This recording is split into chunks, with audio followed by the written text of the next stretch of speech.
കുഞ്ഞുങ്ങൾക്ക് വേണ്ടി ഒന്ന് രണ്ട് വാക്യം ഞാനൊന്ന് തരാം. എൻ്റെ പ്രസംഗ വിഷയത്തിൻ്റെ വാക്യമാണ് കൊലോസ്യ ലേഖനത്തിൽ നിന്ന് വായിച്ചത്. കുഞ്ഞുങ്ങൾക്ക് വേണ്ടി മാത്രമായിട്ട് മക്കളുമാരറിയാൻ വേണ്ടി പറയുകയാണ്. സ്തോത്രം. ഈ വാക്യങ്ങൾ നിങ്ങൾ ഒരിക്കലും മറന്നു പോകരുത്. ഒന്നാമത്തെ വാക്യം ഇയ്യോബിൻ്റെ പുസ്തകം 5-ാം അധ്യായം അതിൻ്റെ 4-ാമത് വാക്യം വായിച്ച്. ഇയ്യോബിൻ്റെ പുസ്തകം 5-ാം അധ്യായം 4-ാം വാക്യം. വേഗം. ഇൻട്രൊഡക്ഷൻ്റെ പാർട്ടിലാണ് നമ്മൾ നിൽക്കുക, പ്രസംഗത്തിലല്ല. ഓക്കെ. കുഞ്ഞുങ്ങൾക്ക് വേണ്ടി അവരറിയാൻ ചില വാക്യങ്ങൾ വായിക്കുകയാണ്. ഇയ്യോബ് 5-ന്റെ 4-ാം വാക്യം.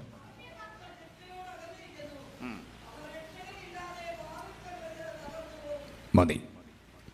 അവൻ്റെ മക്കൾ രക്ഷയോട് അകന്നിരിക്കുന്നു. ഈ കാലഘട്ടത്തിൻ്റെ ഒരു കുഴപ്പമാണത്. അപ്പനും അമ്മയും രക്ഷിക്കപ്പെട്ടതാണ്, അവർ ഭയങ്കര കൃപയാണ്, ഭയങ്കര ആരാധനയും കാര്യങ്ങളൊക്കെ. പക്ഷെ അവൻ്റെ മക്കൾ രക്ഷകനോട് എന്തോ ചെയ്യുന്നു? അകന്നു നിൽക്കുന്നു. രക്ഷകനോട് അകന്നു നിൽക്കുന്നു. അടുത്ത വാചകമാണ് അതിലും ഗംഭീരം. രക്ഷകനില്ലാതെ അവർ വാതുക്കൽ വെച്ച് എന്തോ ചെയ്യുന്നു? തകർന്നു പോകുന്നു. അപ്പനും അമ്മയും സേവിച്ച രക്ഷകനുമായി ബന്ധമില്ലാത്ത തലമുറ. WhatsApp, YouTube, Facebook, Twitter, Instagram അടക്കമുള്ള സോഷ്യൽ മീഡിയയുടെ തെന്നെന്ന പായലടി ചവിട്ടി മൂക്കും കുത്തി വീണുപോയ നിരവധി കുഞ്ഞുങ്ങൾ. രക്ഷകനില്ല, രക്ഷയില്ല. ഈ രക്ഷകനും രക്ഷയുമില്ലെന്ന് പറഞ്ഞാൽ ആലയമില്ല, വേദോത്സവം ഇല്ല, പ്രാർത്ഥനയില്ല, ധ്യാനമില്ല, ഉപവാസമില്ല, മറ്റൊരിടപാടുമില്ല. കഴിക്കണം, കുടിക്കണം, മതിക്കണം, പൊളയ്ക്കണം, കൂട്ടുകാരുമായി ഗെറ്റ് ടുഗദർ, അത് ഇതെന്നൊക്കെ പറഞ്ഞ് പോകുന്ന ഒരു വ്യവസ്ഥതയിലേക്ക് മാറിപ്പോവുകയാണ്. കുഞ്ഞുങ്ങൾ ശ്രദ്ധിച്ചോണം, മക്കളുമാരെല്ലാം ശ്രദ്ധിച്ചോണം. ഈ വാക്യത്തിൽ നിന്ന് ആരും മാറിപ്പോകരുത്. എനിക്കെന്നെ രക്ഷകനെ വേണം. ആ രക്ഷകൻ സൗജന്യമായി തരുന്ന രക്ഷ എനിക്ക് വേണം. ആ രക്ഷയുടെ സന്തോഷം എനിക്ക് നഷ്ടപ്പെടരുത് എന്നുള്ള തീവ്രമായ അഭിലാഷം നിങ്ങളിൽ ഉണ്ടാകണം. ഈ രക്ഷകൻ നിങ്ങളെ പോക്കിക്കോളും. സ്തോത്രം. അടുത്ത ഒരു വാക്യം വായിച്ച്. വിലാപങ്ങളുടെ പുസ്തകം 4-ാം അധ്യായം അതിൻ്റെ 4-ാം വാക്യം. വിലാപങ്ങളൊക്കെ എവിടെയാണെന്നറിയാവോ മക്കളെ? മുല കുടിക്കുന്ന കുഞ്ഞിന്റെ നാവ് ദാഹം കൊണ്ട് അണ്ണാക്കോട് പറ്റിയിരിക്കുന്നു. പൈതങ്ങൾ അപ്പം ചോദിക്കുന്നു. ആരും നുറുക്കി കൊടുക്കുന്നതുമില്ല. അപ്പം കിട്ടാത്ത കുഞ്ഞുങ്ങൾ. നമ്മുടെ കുഞ്ഞുങ്ങൾക്കൊക്കെ അപ്പം ഇഷ്ടം പോലെ കിട്ടുന്നുണ്ട്. ഇവിടെ അപ്പം എന്ന് പറയുന്നത് എന്താണെന്നറിയാമോ? എന്തോ മോനെ അപ്പം എന്ന് പറയുന്നത്? ഉദ്ദേശിക്കുന്നതിൻ്റെ ആത്മീയ വീക്ഷണം എന്താ? ദൈവത്തിൻ്റെ വചനമാണ്. കമ്പ്യൂട്ടർ കിട്ടുന്നുണ്ട്, സയൻസ് കിട്ടുന്നുണ്ട്, ഹിസ്റ്ററി കിട്ടുന്നുണ്ട്, മറ്റിതര ആധുനിക വിഷയങ്ങളെല്ലാം അവർക്ക് കിട്ടുന്നുണ്ട്. വിദ്യാഭ്യാസത്തിൽ എല്ലാം കിട്ടുന്നുണ്ട്. കുഞ്ഞുങ്ങൾക്ക് അറിയാത്ത ഒരു കാര്യമില്ല. പക്ഷേ എന്തോ മാത്രം കിട്ടുന്നില്ല അവർക്ക്? അപ്പം. എന്താ? What's the meaning? അപ്പം, ബ്രെഡ് എന്നതുകൊണ്ട് ഉദ്ദേശിക്കുന്നത് എന്താണ്? വചനം. ദൈവത്തിൻ്റെ സനാതന വചനം ലഭിക്കപ്പെടാത്ത തലമുറ. അന്യപ്പെട്ടു പോകരുത്. നമ്മുടെ കുഞ്ഞുങ്ങൾക്ക് ദിനംതോറും അപ്പം കിട്ടുന്നു എന്ന് നിങ്ങൾ ഉറപ്പുവരുത്തണം. കുടുംബ പ്രാർത്ഥന 2 പാട്ടും പാടി ഒരു സങ്കീർത്തനം വായിച്ച് ആരെങ്കിലും ഒരാൾ പ്രാർത്ഥിക്കുന്ന ശൈലിയൊക്കെ മാറ്റണം. കുടുംബ പ്രാർത്ഥനയ്ക്ക് സമയം എടുക്കണം. ഏറ്റവും കുറഞ്ഞ് 1 മണിക്കൂറെങ്കിലും പപ്പയും മമ്മിയും മക്കളും എല്ലാം കൂടെ വട്ടം ഇരുന്ന്, വല്യപ്പച്ചനും വല്യമ്മച്ചൊക്കെ ആയിട്ട് വട്ടം ഇരുന്ന് പ്രാർത്ഥിക്കണം. അമ്മാമ്മ സോപാക്കമ്പട്ടയിലും അച്ചായൻ ദീപാങ്കോട്ടയിലും പിള്ളേരെല്ലാം അവിടെ ഇവിടെയും മാറിയും തിരിഞ്ഞും ഇരുന്ന് പ്രാർത്ഥിക്കുന്ന ഇടപാടൊക്കെ മാറിയിട്ട് തമ്മി തൊടാകുന്ന ദൂരത്തിൽ ഇങ്ങനെ വട്ടം ഇരിക്കണം. പാട്ടുപാടി ആരാധിക്കണം നന്നായിട്ട്. ആലയത്തിൽ ആരാധിച്ചതുപോലെ നിങ്ങൾ എന്തോ ചെയ്യണം? വീട്ടിൽ ആരാധിക്കണം. വായിക്കുന്ന വേദഭാഗത്തെക്കുറിച്ച് ചർച്ച ചെയ്യണം. അവരവർക്ക് അറിയാവുന്ന ആലോചനകൾ പറയാൻ പറയണം. ഈ കുരുന്നുകളോടൊക്കെ പറ, മോൾ ആ വാക്യത്തെക്കുറിച്ച് എന്തോ പറയുന്നു, മോൻ ആ വാക്യത്തെക്കുറിച്ച് എന്തോ പറയുന്നു. സൂപ്പർ ഐഡിയ ഇവർ പറയും. നമ്മൾ സമയം കൊടുക്കാത്തതുകൊണ്ടാണ്. അങ്ങനെ ഒരു ചർച്ച ഉണ്ടാക്കണം. ഒരു 10, 20, 25 അരമണിക്കൂറെങ്കിലും എല്ലാവരും കൂടെ സംസാരിക്കണം. ഇത് വീട്ടിൽ സംസാരം കുറവാണ്, അറിയാമോ? മൊബൈൽ ഫോണുമായിട്ട് മാറി മാറി എല്ലാവരും അങ്ങോട്ടും ഇങ്ങോട്ടും ഇരുന്ന് ഓ ആ ഊ സ്വരാക്ഷരങ്ങൾ കൊണ്ട് മാത്രം നോക്കി. പപ്പ പറയണം ആലോചന, മമ്മി പറയണം, മക്കൾ ഓരോരുത്തരും പറയണം. അങ്ങനെ ഒരു ചെറിയ ചർച്ച നടത്തി പിന്നെ പ്രാർത്ഥിക്കുക ഒരുമിച്ച്. പ്രഭാത പ്രാർത്ഥന മുടങ്ങരുത്. ഇങ്ങനെയൊക്കെ വരുന്നുണ്ടെങ്കിൽ നമ്മുടെ കുഞ്ഞുങ്ങൾക്ക് അപ്പം കിട്ടിക്കൊണ്ടിരിക്കും. അവരെ പറിച്ചു മാറ്റാൻ ആർക്കും പറ്റത്തില്ല. തൻ്റെ അടുത്തോട് പറയണം പിശാചിനോട്, എൻ്റെ കുഞ്ഞിനെ ഞാൻ നിനക്ക് തരത്തില്ല.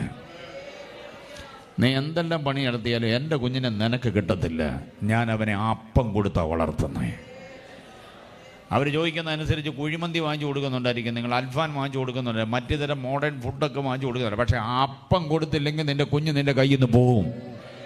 അത് വരാതിരിക്കണം.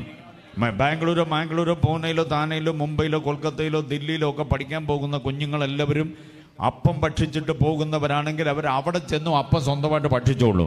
ദൈവവചനത്തിന്റെ വ്യവസ്ഥ വിട്ട് മാറത്തില്ല. നാളെ കണ്ണുനീരിന് അനുഭവം ഉണ്ടാകാത്ത വിധം ദൈവം സൂക്ഷിച്ചോളും. വിശ്വസിക്കുന്നവർ കർത്താവിനെ സ്തുതിച്ചാട്ടെ. മറ്റൊരു വാക്യം കൂടെ കുഞ്ഞുങ്ങൾക്ക് വേണ്ടി ഞാൻ തരാം. ന്യായാധിപന്മാരുടെ പുസ്തകം 2-ാം അധ്യായം 10-ാം വാക്യം. ദൈവാത്മാവ് ഓർമ്മപ്പെടുത്തുന്ന ചില വാക്യങ്ങളെ അവർക്ക് വേണ്ടി ഞാൻ ഓർമ്മപ്പെടുത്തുകയാണ്. 2-ന്റെ 10-ാം വാക്യം വായിച്ച്. ന്യായാധിപന്മാർ പിന്നെ ആ തലമുറയൊക്കെയും തങ്ങളുടെ പിതാക്കന്മാരോട് ചേർന്നു. ഒരു തലമുറ മരിച്ചുപോയി. അടുത്തത് അവരുടെ ശേഷം യഹോവയെയും അവൻ ഇസ്രായേലിന് വേണ്ടി ചെയ്തിട്ടുള്ള പ്രവൃത്തികളെയും അറിയാത്ത വേറൊരു തലമുറ അനദർ ജനറേഷൻ. ദൈവത്തെ അറിയാവുന്ന, ദൈവത്തിന്റെ അത്ഭുതങ്ങൾ അറിയാവുന്ന, ദൈവത്തിന്റെ നടത്തിപ്പ് അറിയാവുന്ന ഒരു തലമുറ മുഴുവൻ എന്ത് ചെയ്തു പോയി? മരിച്ചുപോയി. അത് കഴിഞ്ഞു വന്ന തലമുറയ്ക്ക് ആരെ അറിയത്തില്ലെന്ന ദൈവത്തെയും ദൈവം ചെയ്ത ഇസ്രായേലിന് വേണ്ടി ചെയ്ത പ്രവൃത്തികളെയും അറിയാത്ത വേറൊരു തലമുറ. ആ തലമുറയിലായി പോകരുത് നമ്മുടെ തലമുറ. അതിനാ പപ്പമാരോടും മമ്മിമാരോടും ഞാൻ പറയുന്നത്, ദൈവത്തെക്കുറിച്ചും ദൈവം ചെയ്യുന്ന പ്രവർത്തികളെക്കുറിച്ചും നമ്മുടെ കുഞ്ഞുങ്ങളോട് എന്തോ ചെയ്യണം? നിരന്തരം പറഞ്ഞുകൊണ്ടിരിക്കണം. ആ ദൈവവുമായി നമ്മുടെ കുഞ്ഞുങ്ങൾക്കൊരു ആന്തരിക ബന്ധമല്ല, ആന്തരിക രമ്യത ഉണ്ടാക്കിക്കോണം. അങ്ങനെ വരുമ്പോൾ അവരെ നമുക്ക് നേടാൻ പറ്റും. ഹല്ലേലൂയ. അത് ഏറ്റവും പ്രധാനമായൊരു സംഗതിയാണ്. 3 വാക്യങ്ങൾ പഴയ നിയമത്തിൽ നിന്നാണ്, ഒരു വാക്യം പുതിയ നിയമത്തിൽ നിന്നും കൂടെ തന്നുകൊണ്ട് ഞാൻ വിഷയത്തിലേക്ക് പ്രവേശിക്കും. തലമുറയെ പരിഗണിച്ചുകൊണ്ടാണ് ഈ 4 വാക്യങ്ങൾ. പുതിയ നിയമത്തിലെ വാക്യം അപ്പോസ്തലപ്രവൃത്തി 2-ന്റെ 40-ാം വാക്യമാണ്. ബുക്ക് ഓഫ് ആക്ട്സ് 2-ന്റെ 40-ാമത്തെ വാക്യം വായിച്ച്. 2-ാം അധ്യായം 40. മറ്റു പല വാക്കുകളാലും അവൻ സാക്ഷ്യം പറഞ്ഞ് അവരെ പ്രബോധിപ്പിച്ചു. ഈ വക്രതയുള്ള തലമുറയിൽ നിന്ന് രക്ഷിക്കപ്പെട്ടുകൊള്ളുവീൻ. ഈ തലമുറയുടെ പേരെന്തോന്ന്? ആധുനിക കാലത്തിന്റെ തലമുറയ്ക്ക് വേദോസം കൊടുക്കുന്ന ഒരു പേരാണ് എന്തോന്ന് മക്കളെ? വക്രത. ഫിലിപ്പിയ ലേഖനം 2-ന്റെ 14 വക്രതയോടുകൂടെ വേറൊരു സാധനം പറയുന്നുണ്ട്, കോട്ടവും. വക്രതയും കോട്ടവും ഉള്ള തലമുറ. കുഞ്ഞുങ്ങളെല്ലാവരും കുറിച്ചോണം. വക്രത എന്ന പദത്തിന്റെ അർത്ഥം പഠിച്ചോണം. വക്രത എന്ന് പറഞ്ഞാൽ മലയാളത്തിൽ വളഞ്ഞത്, പൊളഞ്ഞത്, നേരല്ലാത്തത്, ചൊവ്വല്ലാത്തതെന്നൊക്കെ അർത്ഥം. പക്ഷെ വക്രത എന്നുള്ളതിൻ്റെ റൂട്ട് വേർഡ്, മൂലപദം സ്കോലിയാസിസ് എന്നൊരു പദമാണ്. ഗ്രീക്ക് വേർഡ് സ്കോലി, SKOLI, സ്കോലിയാസിസ്, YASIS, സ്കോലിയാസിസ്. കുറിക്കുന്നുണ്ടോ എവിടെയെങ്കിലും? എവിടെ കുറിക്കാനാ? ബുക്കും പേപ്പറും ഒന്നും ഇല്ലല്ലേ? കുഞ്ഞുങ്ങളെല്ലാവരും സഭായോഗത്തിന് വരുമ്പോൾ നിങ്ങളുടെ കയ്യിലൊരു വർക്ക് ബുക്ക് ഉണ്ടാകും, നോട്ട് ബുക്ക് ഉണ്ടാകും, ചെറിയ നോട്ട് പാഡ് ഉണ്ടാകും. അതുകൊണ്ട് വരണം. പാസ്റ്റങ്ങൾ പറയുന്ന സങ്കീർത്തനം, അതിൻ്റെ ചിന്തകൾ, അതിനകത്തെ അത് കഴിഞ്ഞുള്ള പ്രസംഗങ്ങൾ, ഗസ്റ്റ് ആരെങ്കിലും ഉണ്ടെങ്കിൽ അവരുടെ പ്രസംഗങ്ങളെല്ലാം കുറിച്ച ഒരു ബുക്ക് നിങ്ങളിലുണ്ടാകും. എപ്പോൾ ആരാധനയ്ക്കോ കുടുംബ പ്രാർത്ഥനയ്ക്ക് വന്നാലും നിങ്ങളുടെ ബൈബിളിൽ ആ നോട്ട് ബുക്ക് ഉണ്ടാകണം, നോട്ട് പാഡ് ഉണ്ടാകണം. ഇതെല്ലാം കുറിച്ചുകൊണ്ട് പോകണം. പിന്നിരുന്ന് പഠിക്കണം അതിന്. അങ്ങനെ കേട്ട വചനമെല്ലാം ഉള്ളിൽ ഇങ്ങനെ സൂക്ഷിച്ചു വെച്ചേ പറ്റത്തുള്ളൂ. സ്കൂളിൽ പോകുന്ന ബുക്കും കൊണ്ടല്ലേ. ചർച്ചിൽ അതിനേക്കാൾ വലിയ സ്കൂളാണ് ചർച്ച്. അപ്പോൾ ഇവിടുന്ന് ഒത്തിരി കുറിച്ചുകൊണ്ട് പോകാനായിട്ടുണ്ട്. സ്കോലിയാസിസ്, SKOLISIS, സ്കോലിയാസിസ് എന്ന വാക്കിൻ്റെ അർത്ഥം അറിയണം. അതിനാണ് ആ വാക്യം ഞാൻ തന്നത്. കുഞ്ഞുങ്ങൾ സ്കോലിയാസിസിലായി പോകരുതെന്ന് പറഞ്ഞ അർത്ഥം എന്താണെന്നറിയാമോ? അഴിച്ചെടുക്കുവാനാവാത്ത വിധം കുരുങ്ങിപ്പോയത്. അതാണ് ഇന്നത്തെ തലമുറയുടെ പ്രശ്നം. പുറത്തു കൊണ്ടുവരാൻ പറ്റാത്ത വിധം കുരുങ്ങി കിടക്കുക. അപ്പനറിയില്ല, അമ്മയ്ക്ക് അറിയില്ല, വേണ്ടപ്പെട്ടവർക്കാർക്കും അറിയത്തില്ല. പല കുരുക്കുകളിൽ ചെന്ന് വീണ് കിടക്കുകയാണ്. അഴിച്ചെടുക്കാൻ പറ്റില്ല. അഴിച്ചെടുക്കുമ്പോൾ വേറൊരു കുരുക്കാവും. ആ കുരുക്കഴിക്കുമ്പോൾ വേറൊരു കുരുക്ക് വരും. അങ്ങനെ അഴിച്ചെടുക്കുവാനാവാത്ത വിധമുള്ള സ്വഭാവ ദൂഷ്യങ്ങളുടെ കുരുക്കിൽ പെട്ടുപോകുന്നു തലമുറ. നമ്മുടെ ഈ കുഞ്ഞുങ്ങൾ ആരും അതിൽ പെട്ടുപോകാതിരിക്കാൻ സഭ ജാഗ്രതയോടെ നിന്നെങ്കിലേ പറ്റുള്ളൂ. അതാണ് സ്കോലിയാസിസ്. വേറൊരർത്ഥമുണ്ട്. എന്താണെന്നറിയാമോ? കഴുകിയെടുക്കുവാനാവാത്ത വിധം അശുദ്ധമായി പോയത്. കഴുകിയാലും കൊള്ളത്തില്ല. ചിലതൊക്കെ അഴുക്കായി പോയാൽ കഴുകിയെടുക്കാം. കഴുകിയെടുത്താൽ പിന്നെ നമുക്കതിനെ ഉപയോഗിക്കാം. പക്ഷേ ചിലത് കഴുകിയാലും കൊള്ളാതെയാവും. ആപ്പിൾ വാങ്ങിച്ചുകൊണ്ട് വരിക. കോട്ടയത്ത് ഓസ്ട്രേലിയൻ ആപ്പിളിന് 650 രൂപയും കണ്ട വില. കനേഡിയൻ ആപ്പിളൊക്കെ കിട്ടും. കോട്ടയത്ത് പൊതുവെ സാധനങ്ങൾക്ക് വലിയ വിലയാണ്. അപ്പോൾ പിന്നെ ഇതിൻ്റെ കാര്യം പറയണ്ട. ഇത്തരം വിലയുള്ള ആപ്പിൾ വാങ്ങിച്ചുകൊണ്ട് വരുന്ന വഴിക്ക് കവർ പൊട്ടി, മുറ്റത്തോട്ട് വന്നപ്പോൾ കവർ പൊട്ടി താഴെ വീണു. 650 രൂപ കൊടുത്ത ആപ്പിൾ താഴെ വീണെന്ന് പറഞ്ഞാലും എടുത്ത് കളയുമോ? കഴുകിയെടുക്കാം നമുക്ക് നന്നായിട്ട്, അല്ലേ? പറയുന്നത് മനസ്സിലാവുന്നുണ്ടോ? താഴെ വീണാൽ എന്തോ ചെയ്യാം? കഴുകിയെടുക്കാം, നന്നായിട്ട് കഴുകിയെടുത്താൽ മതി. പക്ഷേ ഇത് താഴെ വീണിട്ട് അതങ്ങ് ഉരുണ്ട് റോഡിൻ്റെ ഓടയിലോട്ട് പോയി. കറുത്ത തലയും വെളുത്ത ശരീരമുള്ള പുഴുക്കൾ വമിക്കുന്ന ഓടയിലോട്ട് പോയി. വേണോ ആപ്പിള്? അതെടുത്ത് തന്നാൽ വേണോ? കഴുകി തരാന്ന്. വേണ്ട. സാനിറ്റൈസർ ഇട്ട് കഴിയാലോ? വേണ്ട. അങ്ങനെ കഴുകിയെടുത്താലും ഉപയോഗിക്കാനാവാത്ത വിധം അഴുക്കായി പോയതിനെയാണ് സ്കോലിയോസിസ് എന്ന് പറയുന്നത്. ആ തലത്തിലേക്ക് നമ്മുടെ തലമുറ പോകാതിരിക്കേണ്ടതിന് നാം സൂക്ഷിച്ചേ പറ്റുള്ളൂ. കരങ്ങൾ ഉയർത്തി കർത്താവിനെ സ്തുതിച്ചാട്ടെ. സഭയ്ക്ക് വലിയ ഉത്തരവാദിത്തമാണ് കുഞ്ഞുങ്ങളോട്. കുഞ്ഞുങ്ങളെ സംരക്ഷിക്കുന്ന കാര്യത്തിൽ എല്ലാവരും ഉത്തരവാദിത്തമുള്ളവരാണ്. അവർ സ്വയം സംരക്ഷിക്കുമെന്ന് നമ്മൾ ചിന്തിക്കരുത്. അവർക്ക് വേണ്ടി സംരക്ഷിക്കുക എന്ന് പറഞ്ഞാൽ അവരുടെ ചുറ്റും വേലിക്കെട്ട് പോലെ നിൽക്കുക എന്നുള്ളതല്ല. സംരക്ഷിക്കുക എന്ന് പറഞ്ഞാൽ എൻ്റെ അർത്ഥം അവർക്ക് വേണ്ടി നിരന്തരം കണ്ണുനീരോടെ മധ്യസ്ഥ ചെയ്യാൻ കഴിയണം. ഇതേ കേട്ടെ, ഉൽപ്പത്തി, പുറപ്പാട്, ലേവ്യ, സംഖ്യ, ആവർത്തന, യോശുവ, ന്യായാധിപന്മാർ എന്ന പുസ്തകത്തിൻ്റെ ആകരാതി പറയുന്ന പോലെ, പഠിച്ചു വെച്ചിരിക്കുന്നത് പോലെ, ഈ ചർച്ചിലുള്ള സകല കുഞ്ഞുങ്ങളുടെയും പേര് വിവരങ്ങൾ എല്ലാവർക്കും അറിയാവുന്നതാകണം. എല്ലാവരും അറിയണം നിങ്ങളുടെ ഈ ചർച്ചിലുള്ള കുഞ്ഞുങ്ങളുടെ പേര്. പേര് പോലും അറിയത്തില്ല ചിലർക്ക്. ഈ കുഞ്ഞുങ്ങൾ എത്ര ക്ലാസ്സിലാണ് പഠിക്കുന്നത്, അവരുടെ പേര് വിവരം ചോദിച്ചാൽ അത് ഇന്നാരുടെ മോനാ ഇന്നാരുടെ മോളാണെന്നറിയാം, അല്ലേ? പക്ഷേ പേരുകൾ അറിയത്തില്ല. ഓരോ പേര് പറഞ്ഞും പ്രാർത്ഥിക്കണം. ആരുടെ മോളും ആയിക്കോട്ടെ, ആരുടെ മോനും ആയിക്കോട്ടെ, ഞാൻ അംഗമായിരിക്കുന്ന സഭയിലെ കുഞ്ഞാണ്, അവൻ നഷ്ടപ്പെടാൻ ഞാൻ അനുവദിക്കത്തില്ല. ഇവിടെയുള്ള കുഞ്ഞുങ്ങൾ, വിദേശത്തുള്ള കുഞ്ഞുങ്ങൾ, പ്രൈമറിയിലെ കുഞ്ഞുങ്ങൾ, ഹൈസ്കൂളിലെ കുഞ്ഞുങ്ങൾ, കോളേജിൽ പഠിക്കുന്ന കുഞ്ഞുങ്ങൾ, +2 +1 ഒക്കെ പഠിക്കുന്ന കുഞ്ഞുങ്ങൾ, ഇങ്ങനെ സാങ്കേതിക തൊഴിൽ പഠിക്കാൻ പോകുന്ന കുഞ്ഞുങ്ങൾ, ഓരോരുത്തരെ കുറിച്ച് വ്യക്തമായ ബോധ്യം എല്ലാവർക്കും ഉണ്ടായേ പറ്റത്തുള്ളൂ. എത്ര പേര് മനസ്സിലാക്കുന്നു ഞാൻ പറയുന്ന കാര്യം? അങ്ങനെ വരുമ്പോൾ ആ തലമുറയെ നമുക്ക് നേടാനിടയാവും. കർത്താവ് അനുഗ്രഹിക്കട്ടെ.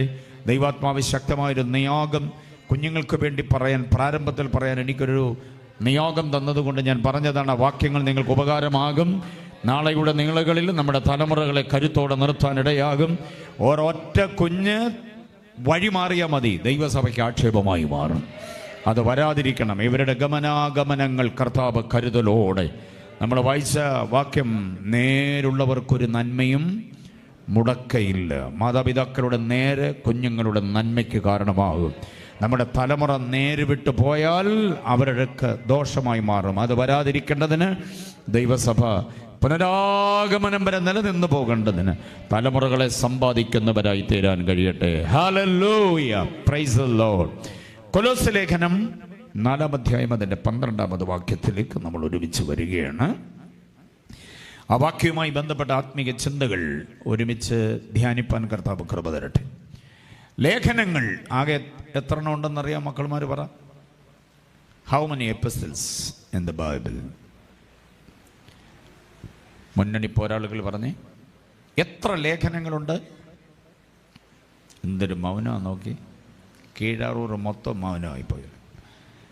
ആകെ പുതിയ നിയമത്തിൽ എത്ര ലേഖനങ്ങളുണ്ടെന്ന് അറിയത്തില്ല. ബൈബിൾ സ്റ്റഡി നടത്തിയേ പറ്റുള്ളൂ.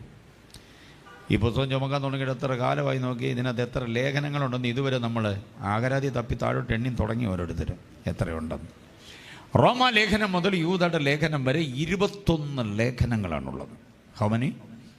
21 എപ്പിസ്റ്റൽസ്. 21 ലേഖനങ്ങൾ മറക്കരുത്. കീഴാറൂർ സഭയിൽ ചെന്ന് എത്ര ലേഖനം ഉണ്ടെന്ന് ചോദിച്ചിട്ട് അവരാരും ഉത്തരം പറഞ്ഞില്ലെന്ന് ഞാൻ വേറെ എങ്ങും പോയി പറയാതിരിക്കട്ടെ. കാരണം പ്രസംഗമൊക്കെ ചെയ്തുകൊണ്ടിരിക്കുന്ന കൂട്ടത്തിൽ എന്തെങ്കിലും ഉദാഹരണം പറയുന്ന കൂട്ടത്തിൽ ഇതൊക്കെ ചിലപ്പോൾ കയറി വരാൻ സാധ്യതയുണ്ട്. അങ്ങനെ വരാതിരിക്കാൻ നിങ്ങൾ പ്രാർത്ഥിച്ചോണം. അഥവാ പറഞ്ഞാലും കീഴാറൂർ എന്നൊരു പദം കയറി വരാതിരിക്കട്ടെ. സ്വതന്ത്രം. അപ്പോൾ ആകെ ലേഖനങ്ങൾ 21 എണ്ണമാണ്, റോമർ മുതൽ യൂദ വരെ. ഇനി ശ്രദ്ധിച്ചോണം, 21 ലേഖനങ്ങളുടെ ആന്തരിക പ്രമേയം എന്താണ്? ഈ പുള്ളി പുൾപ്പിറ്റിലേക്കുള്ളതാ, അറിയാവോ? അതാ ഇങ്ങനെ കയറി വരുന്നത്. പുൾപ്പിറ്റിലേക്ക് ദൈവം തിരഞ്ഞെടുത്ത ജീവിയാണെന്ന് ഓർത്തോണം. Okay, praise the Lord. Good. എത്ര ലേഖനങ്ങൾ? 21 ലേഖനങ്ങൾ. 21 ലേഖനങ്ങളുടെയും ആന്തരിക പ്രമേയം ശ്രദ്ധിച്ചു കേട്ടണം കുഞ്ഞുങ്ങളൊക്കെ. The theological explanation about Christ and the church. ശ്രദ്ധിച്ചോ? തിയോളജിക്കൽ എക്സ്പ്ലനേഷൻ എന്ന് പറഞ്ഞാൽ ക്രിസ്തുവിനെ കുറിച്ചും സഭയെക്കുറിച്ചുമുള്ള ദൈവശാസ്ത്ര വിശദീകരണം. അതാണ് ലേഖനങ്ങൾ. 2 കാര്യങ്ങളാണ് ലേഖനങ്ങളിൽ. 1 ക്രിസ്തു, 2 സഭ. ക്രിസ്തുവിൻ്റെ മനുഷ്യത്വം, ക്രിസ്തുവിൻ്റെ ദൈവത്വം, മനുഷ്യത്വത്തിൻ്റെ തിളക്കം, ദൈവത്വത്തിൻ്റെ മഹത്വം. ഈ 2 കാര്യങ്ങളാണ് ലേഖനങ്ങളിൽ ഉടനീളം ക്രിസ്തു സംബന്ധമായി. അടുത്ത ഒന്ന് സഭയാണ്. What is church and how to work in the church. എന്താണ് സഭ? സഭയിൽ നാം എങ്ങനായിരിക്കണം?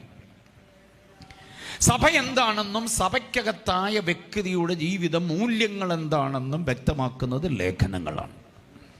എത്ര ലേഖനങ്ങളാണ്? 21 ലേഖനം. ഏകാധ്യായ ലേഖനങ്ങൾ അടക്കമുള്ളത് 21 എണ്ണമാണ്.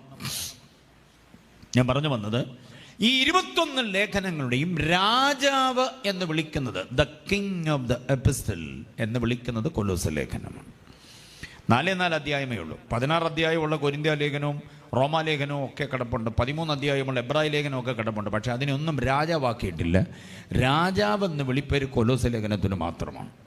ക്രിസ്തുവിൻ്റെ ഔന്നത്യം, ക്രിസ്തുവിൻ്റെ ഉത്തുംഗ പ്രതാപം, ക്രിസ്തുവിൻ്റെ നിത്യത്വത്തിൻ്റെ വല്ലഭത്വം ഒക്കെ നന്നായി അവതരിപ്പിച്ചിട്ടുള്ള ഉജ്ജ്വലമായൊരു കൃതിയാണ് ഏതാ?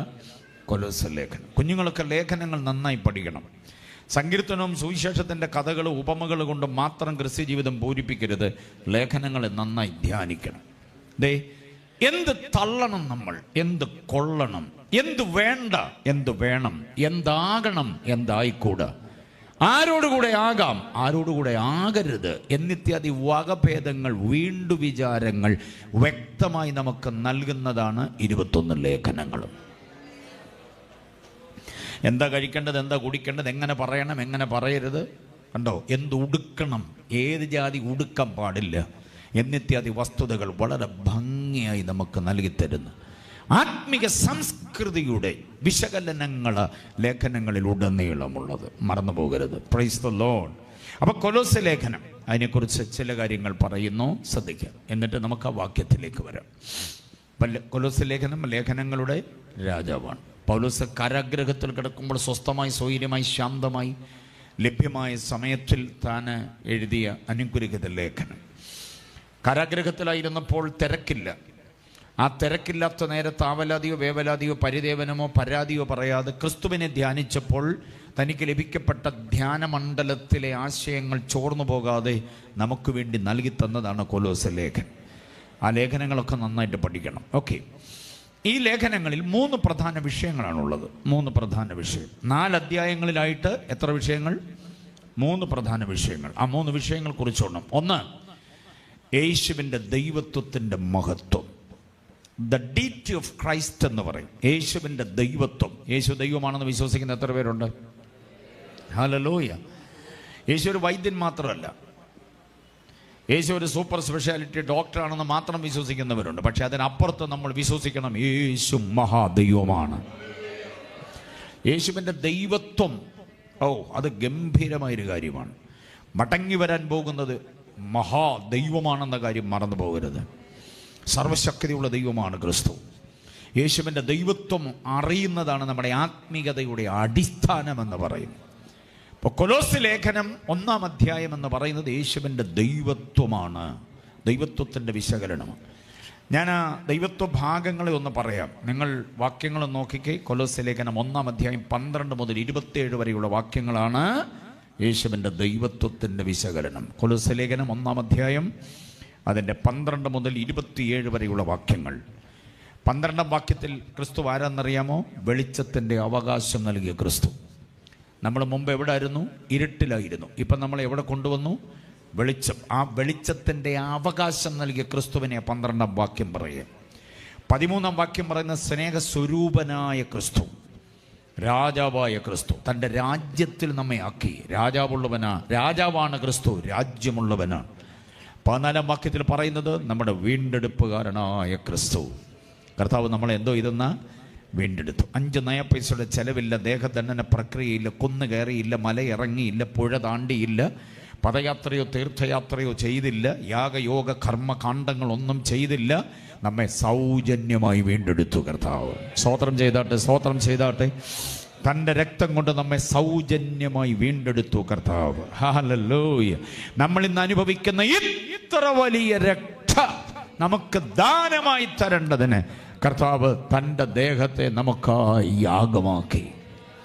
ഈ ദേഹം യാഗമാക്കിയാണ് നമുക്ക് വീണ്ടെടുപ്പ് നൽകിയത്. സ്തോത്രം.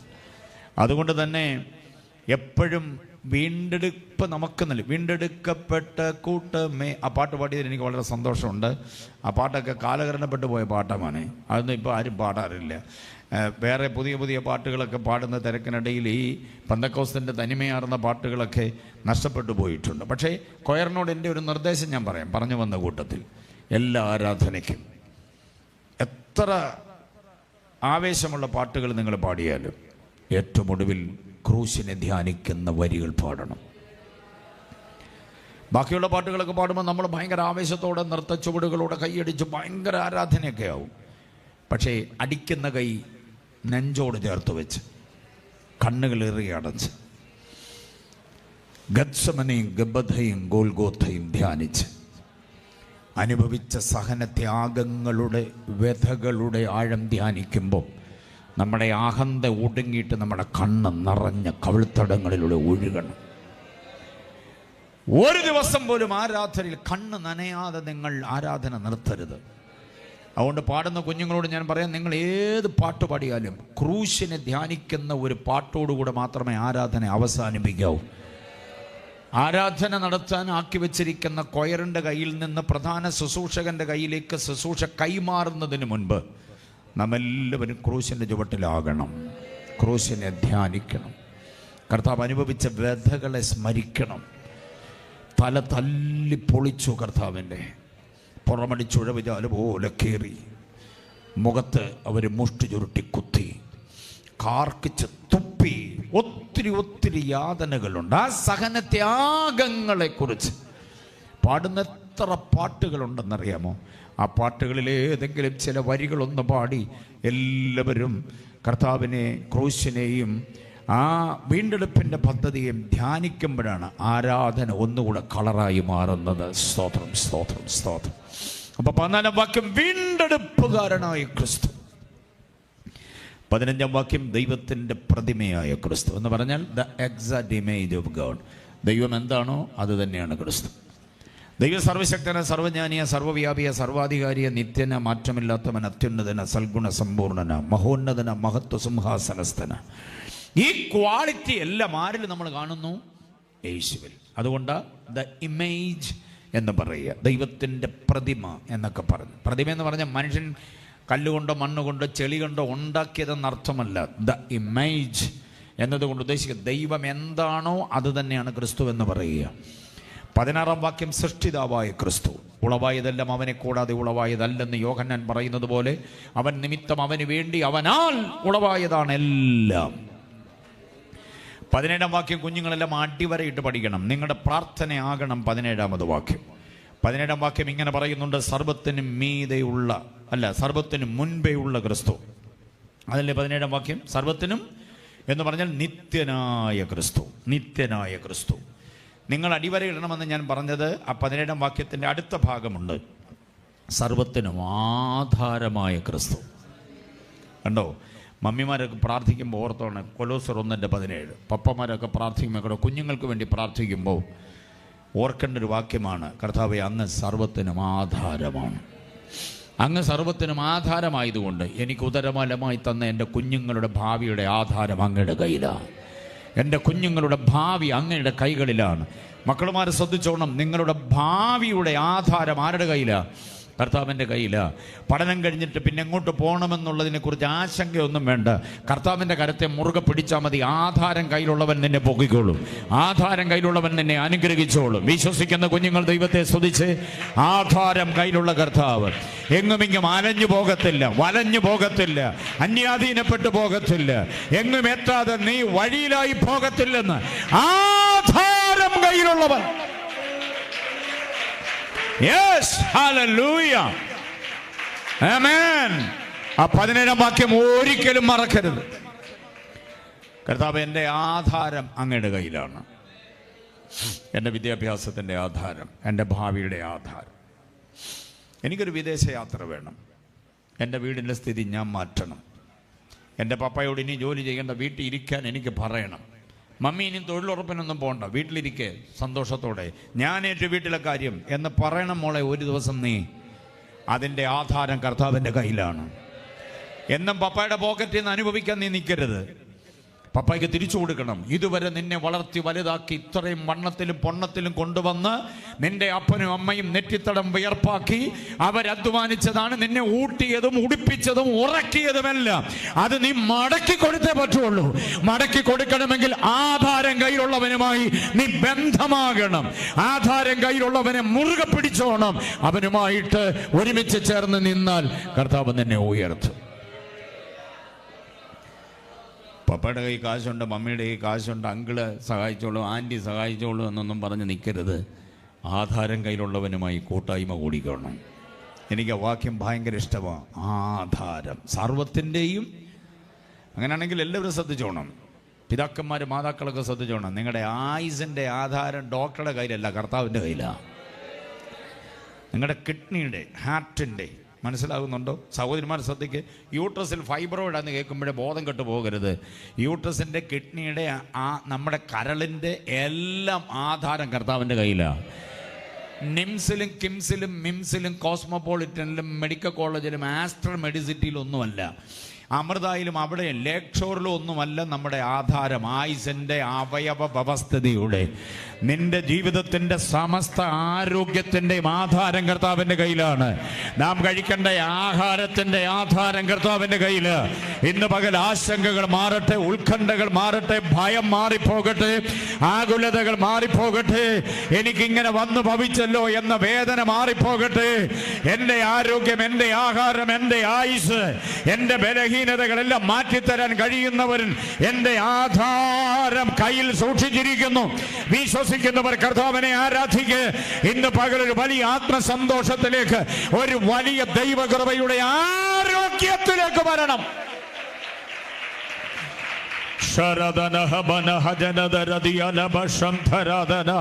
യേശുവിന്റെ നാമത്തിൽ, യേശുവിന്റെ നാമത്തിൽ കുഞ്ഞുങ്ങൾക്ക് വേണ്ടി ദൈവം ഒരുക്കുന്ന വഴി വിശ്വാസത്താൽ കാണ്. അവർ യാത്ര ചെയ്യുന്നത് നീ വിശ്വാസത്താൽ കാണ്. മേഘപാളികൾക്ക് മീതെ കൂടെ നിന്റെ തലമുറ യാത്ര ചെയ്യുന്നത് കാണ്. ഉന്നതമായ കസേരകളിൽ നിന്റെ തലമുറ ഇരിക്കുന്നത് കാണ്. വേദികളിൽ നിന്നുകൊണ്ട് ദൈവവചനം ഘോഷിക്കുന്ന നിന്റെ മകനെ നീ ദർശനം കാണ്. നിന്റെ മകൾ ദൈവവചനം ശക്തമായി പ്രഘോഷിക്കുന്ന തിരക്കുള്ള ശുശ്രൂഷകയായി മാറുന്നത് കാണ്. അനുഗ്രഹിക്കപ്പെട്ട ഉന്നതമായ വഴികളിലേക്ക് തലമുറയെ ദൈവം ഉയർത്തുന്നത് വിശ്വാസത്താൽ കാണ്. കാരണം ആധാരം കർത്താവിന്റെ കയ്യിലാണ്. ഹല്ലേലൂയ, സ്തോത്രം. അപ്പൊ കൊലോസ്യ ലേഖനം 1:17 മറക്കരുത് ഒരിക്കലും. പ്രാർത്ഥിക്കുമ്പോൾ പറയണം, കർത്താവ് എൻ്റെ ആധാരം, ഞാൻ പേടിക്കുന്നില്ല, ഞാൻ പേടിക്കുന്നില്ല. എൻ്റെ സ്കാനിങ് റിപ്പോർട്ടൊന്നും കണ്ടിട്ട് ഞാൻ പേടിക്കുന്നില്ല കർത്താവ്, കാരണം എൻ്റെ ആധാരം അങ്ങയുടെ കയ്യിലാണ്. എൻ്റെ കുഞ്ഞിൻ്റെ കുറച്ച് മാർക്ക് കുറഞ്ഞു പോയി എന്നുള്ളത് ശരിയാണ്, പക്ഷെ അതൊന്നും കണ്ടിട്ട് ഞാൻ ചാഞ്ചല്യം അനുഭവിക്കുന്നില്ല, കാരണം എൻ്റെ കുഞ്ഞിൻ്റെ ആധാരം കർത്താവിൻ്റെ കയ്യിലാണ്. ഒന്നുകൂടെ പ്രാർത്ഥിക്കാൻ, മാർക്ക് കുറഞ്ഞു പോയ കൊച്ചിൻ്റെ നേരെ ചുമ്മാ കിടന്ന് ചാടരുത്. വീണ്ടും നിങ്ങൾ ഒന്നുകൂടെ ശ്രദ്ധിച്ച് പ്രാർത്ഥിക്കാൻ വേണ്ടിയുള്ളൊരു അവസരമായിട്ട് അതിനെ കാണണം. മനസ്സിലായില്ലേ? അങ്ങനെ കുഞ്ഞുങ്ങളോടൊപ്പം നിന്നിട്ട് ആധാരമുള്ള കർത്താവിൻ്റെ കരവുമായി നമ്മുടെ തലമുറകളുടെ കരത്തെ ചേർത്ത് പഠിപ്പിച്ച് പ്രാർത്ഥനയിൽ മുൻപോട്ട് കൊണ്ടുപോകണം. ആശങ്കയും ഉത്കണ്ഠയും ഒന്നും കൊടുക്കേണ്ട കാര്യമില്ല. വേറെ കുഞ്ഞുങ്ങളുമായിട്ട് നമ്മുടെ കുഞ്ഞുങ്ങളെ താരതമ്യം ചെയ്യേണ്ട കാര്യമൊന്നുമില്ല. ഏറ്റവും ബെസ്റ്റായിട്ടുള്ളതിനെ ദൈവം നിൻ്റെ ഉദരബലത്തിൽ തന്നിട്ടുണ്ട്. അവരെ വീണ്ടും ഒരുക്കി എടുക്കുക എന്നുള്ളത് കണ്ണുനീര് കൊണ്ട് തന്നെയാകണം. പ്രാർത്ഥനാമുറിയിൽ ഒഴുക്കുന്ന കണ്ണുനീര് കൊണ്ട് നമ്മുടെ തലമുറയെ ആധാരം കയ്യിലുള്ളവനുമായി ബന്ധിപ്പിച്ചോണം. കർത്താവ് ബാക്കി കാര്യം നോക്കിക്കോളും. വിശ്വസിക്കുന്നവർ കരം ഉയർത്തി കർത്താവിനെ സ്തുതിക്കട്ടെ.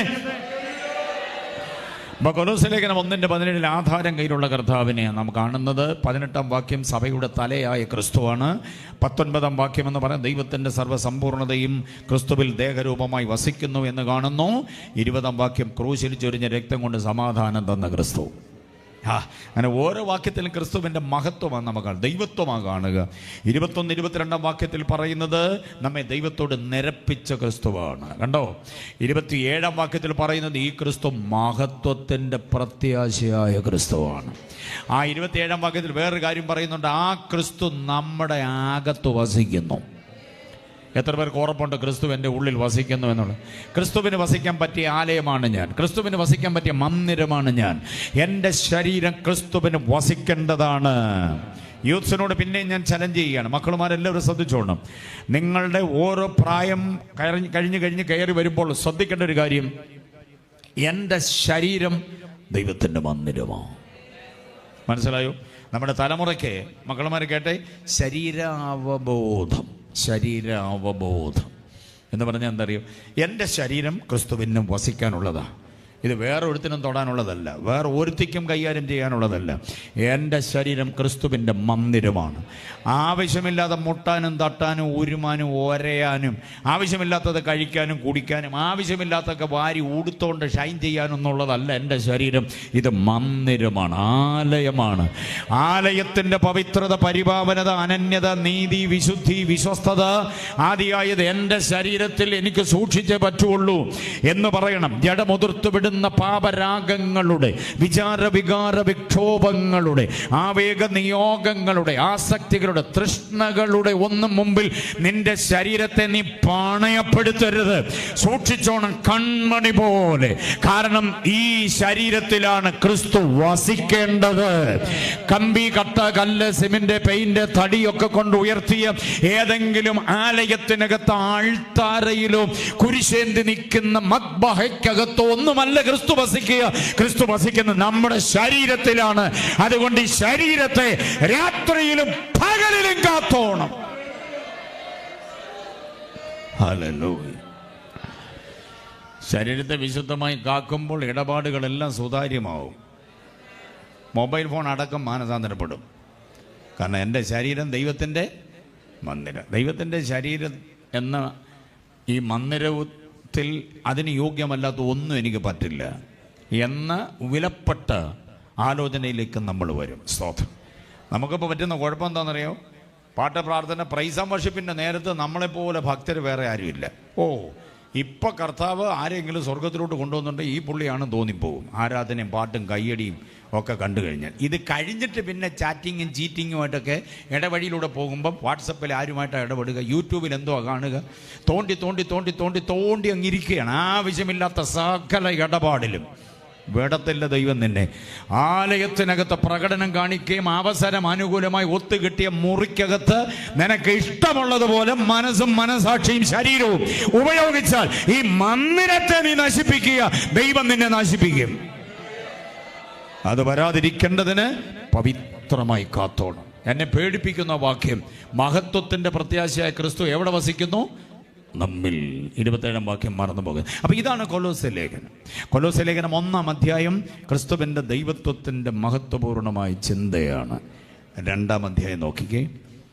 2-ാം അധ്യായം സഭയ്ക്ക് വേണ്ടി ഡെഡിക്കേറ്റ് ചെയ്യുകയാണ്. 4 വാർണിങ്സ്, 4 മുന്നറിയിപ്പുകളാണ്. വിശേഷിച്ച് തലമുറയോടുള്ള മുന്നറിയിപ്പ്, എല്ലാവരോടുമുള്ള മുന്നറിയിപ്പ്, ആണിനോടും പെണ്ണിനോടും കുഞ്ഞിനോടും വലുതിനോടുമുള്ള 4 മുന്നറിയിപ്പുകൾ.